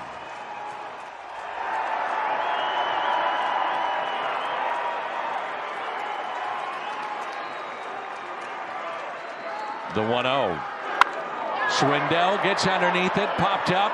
Kisner late break, but Arenado falls and it drops in. They have a force play though at third, throw to second, and it ends in a double play. What else? It's a double play. But you should have infield fly in this situation. I mean, advance at your own risk with Arenado, obviously to no fault of his own, falling down. That could have been the best thing that ever happened. Not to mention that you got Garcia warming up, Happ coming up. Happ took Garcia deep last night, so if you're going to make that move, that's a little scary.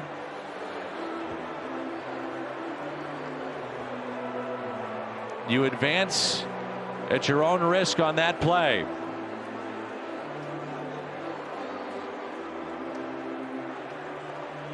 Should be 2 outs.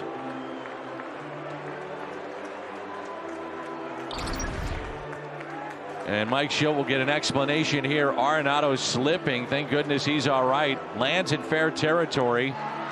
And there you saw finally the arm was up for the infield fly. Yeah.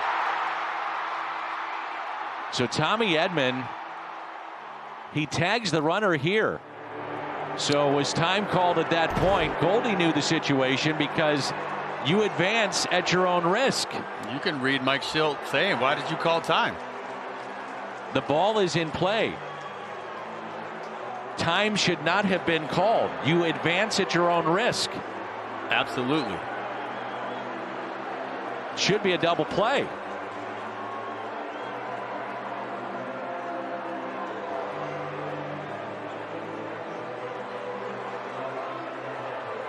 So the umpire, you could see though, he calls time, but the question would be, why did you?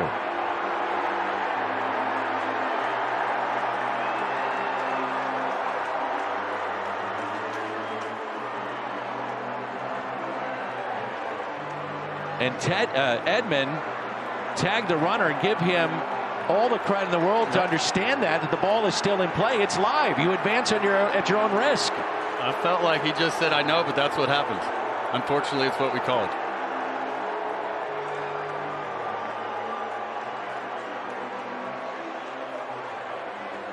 And you could see Goldschmidt immediately was saying, hey, tag him, tag him.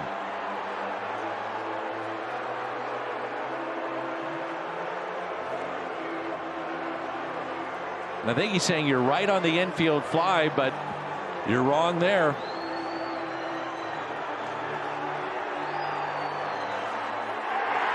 And now Schilt has been ejected.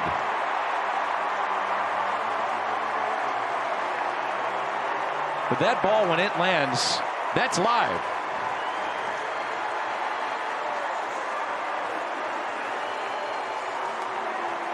And Ali Marmol now going out to the home plate umpire as Schilt has been ejected. So you advance at your own risk. And they knew the rule. So that's the out on the call there, and the ball is still in play, and Ortega goes around the bag at second. Right. That's a live baseball. Right, so why is the umpire calling time?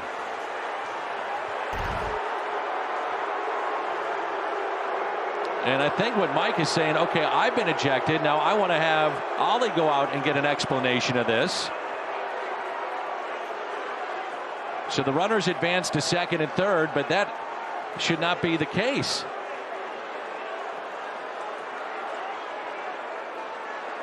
And with it, a base hit could tie the game. Have you ever seen anything like what we've seen in this streak and this series? No. So live baseball, and there he calls time because he called him out.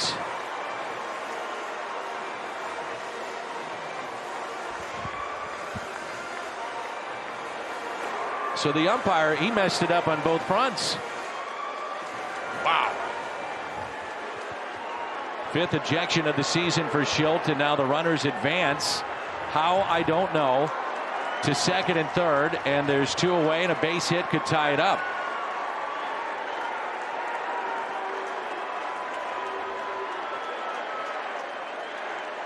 Ian Happ at the plate as the game continues. Mike Schilt has to be underneath losing his mind right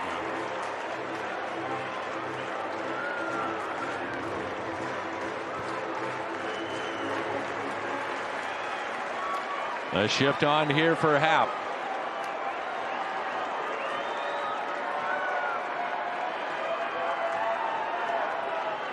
And the 0-1 pitch to Ian Happ. 0-2, and the Cubs down to their final strike.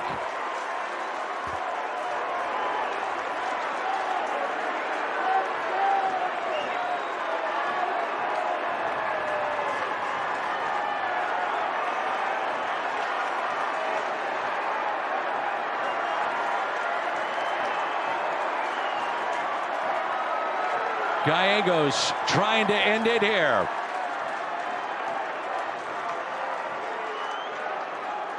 The 0-2. A check swing and a foul ball.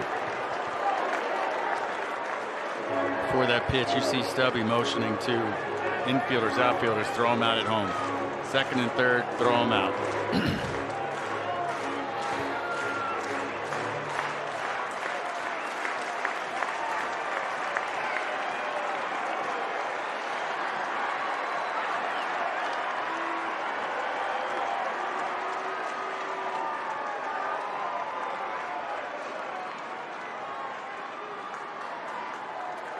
The 0-2. Swing and a miss. He struck him out. It's the run of 21. Sweet 16. And oh, how sweet it is. The Cardinals hold on. A 16-game win streak. Tied for the longest in the National League since 1951. A wild weekend at Wrigley sees the magic number reduced to 1.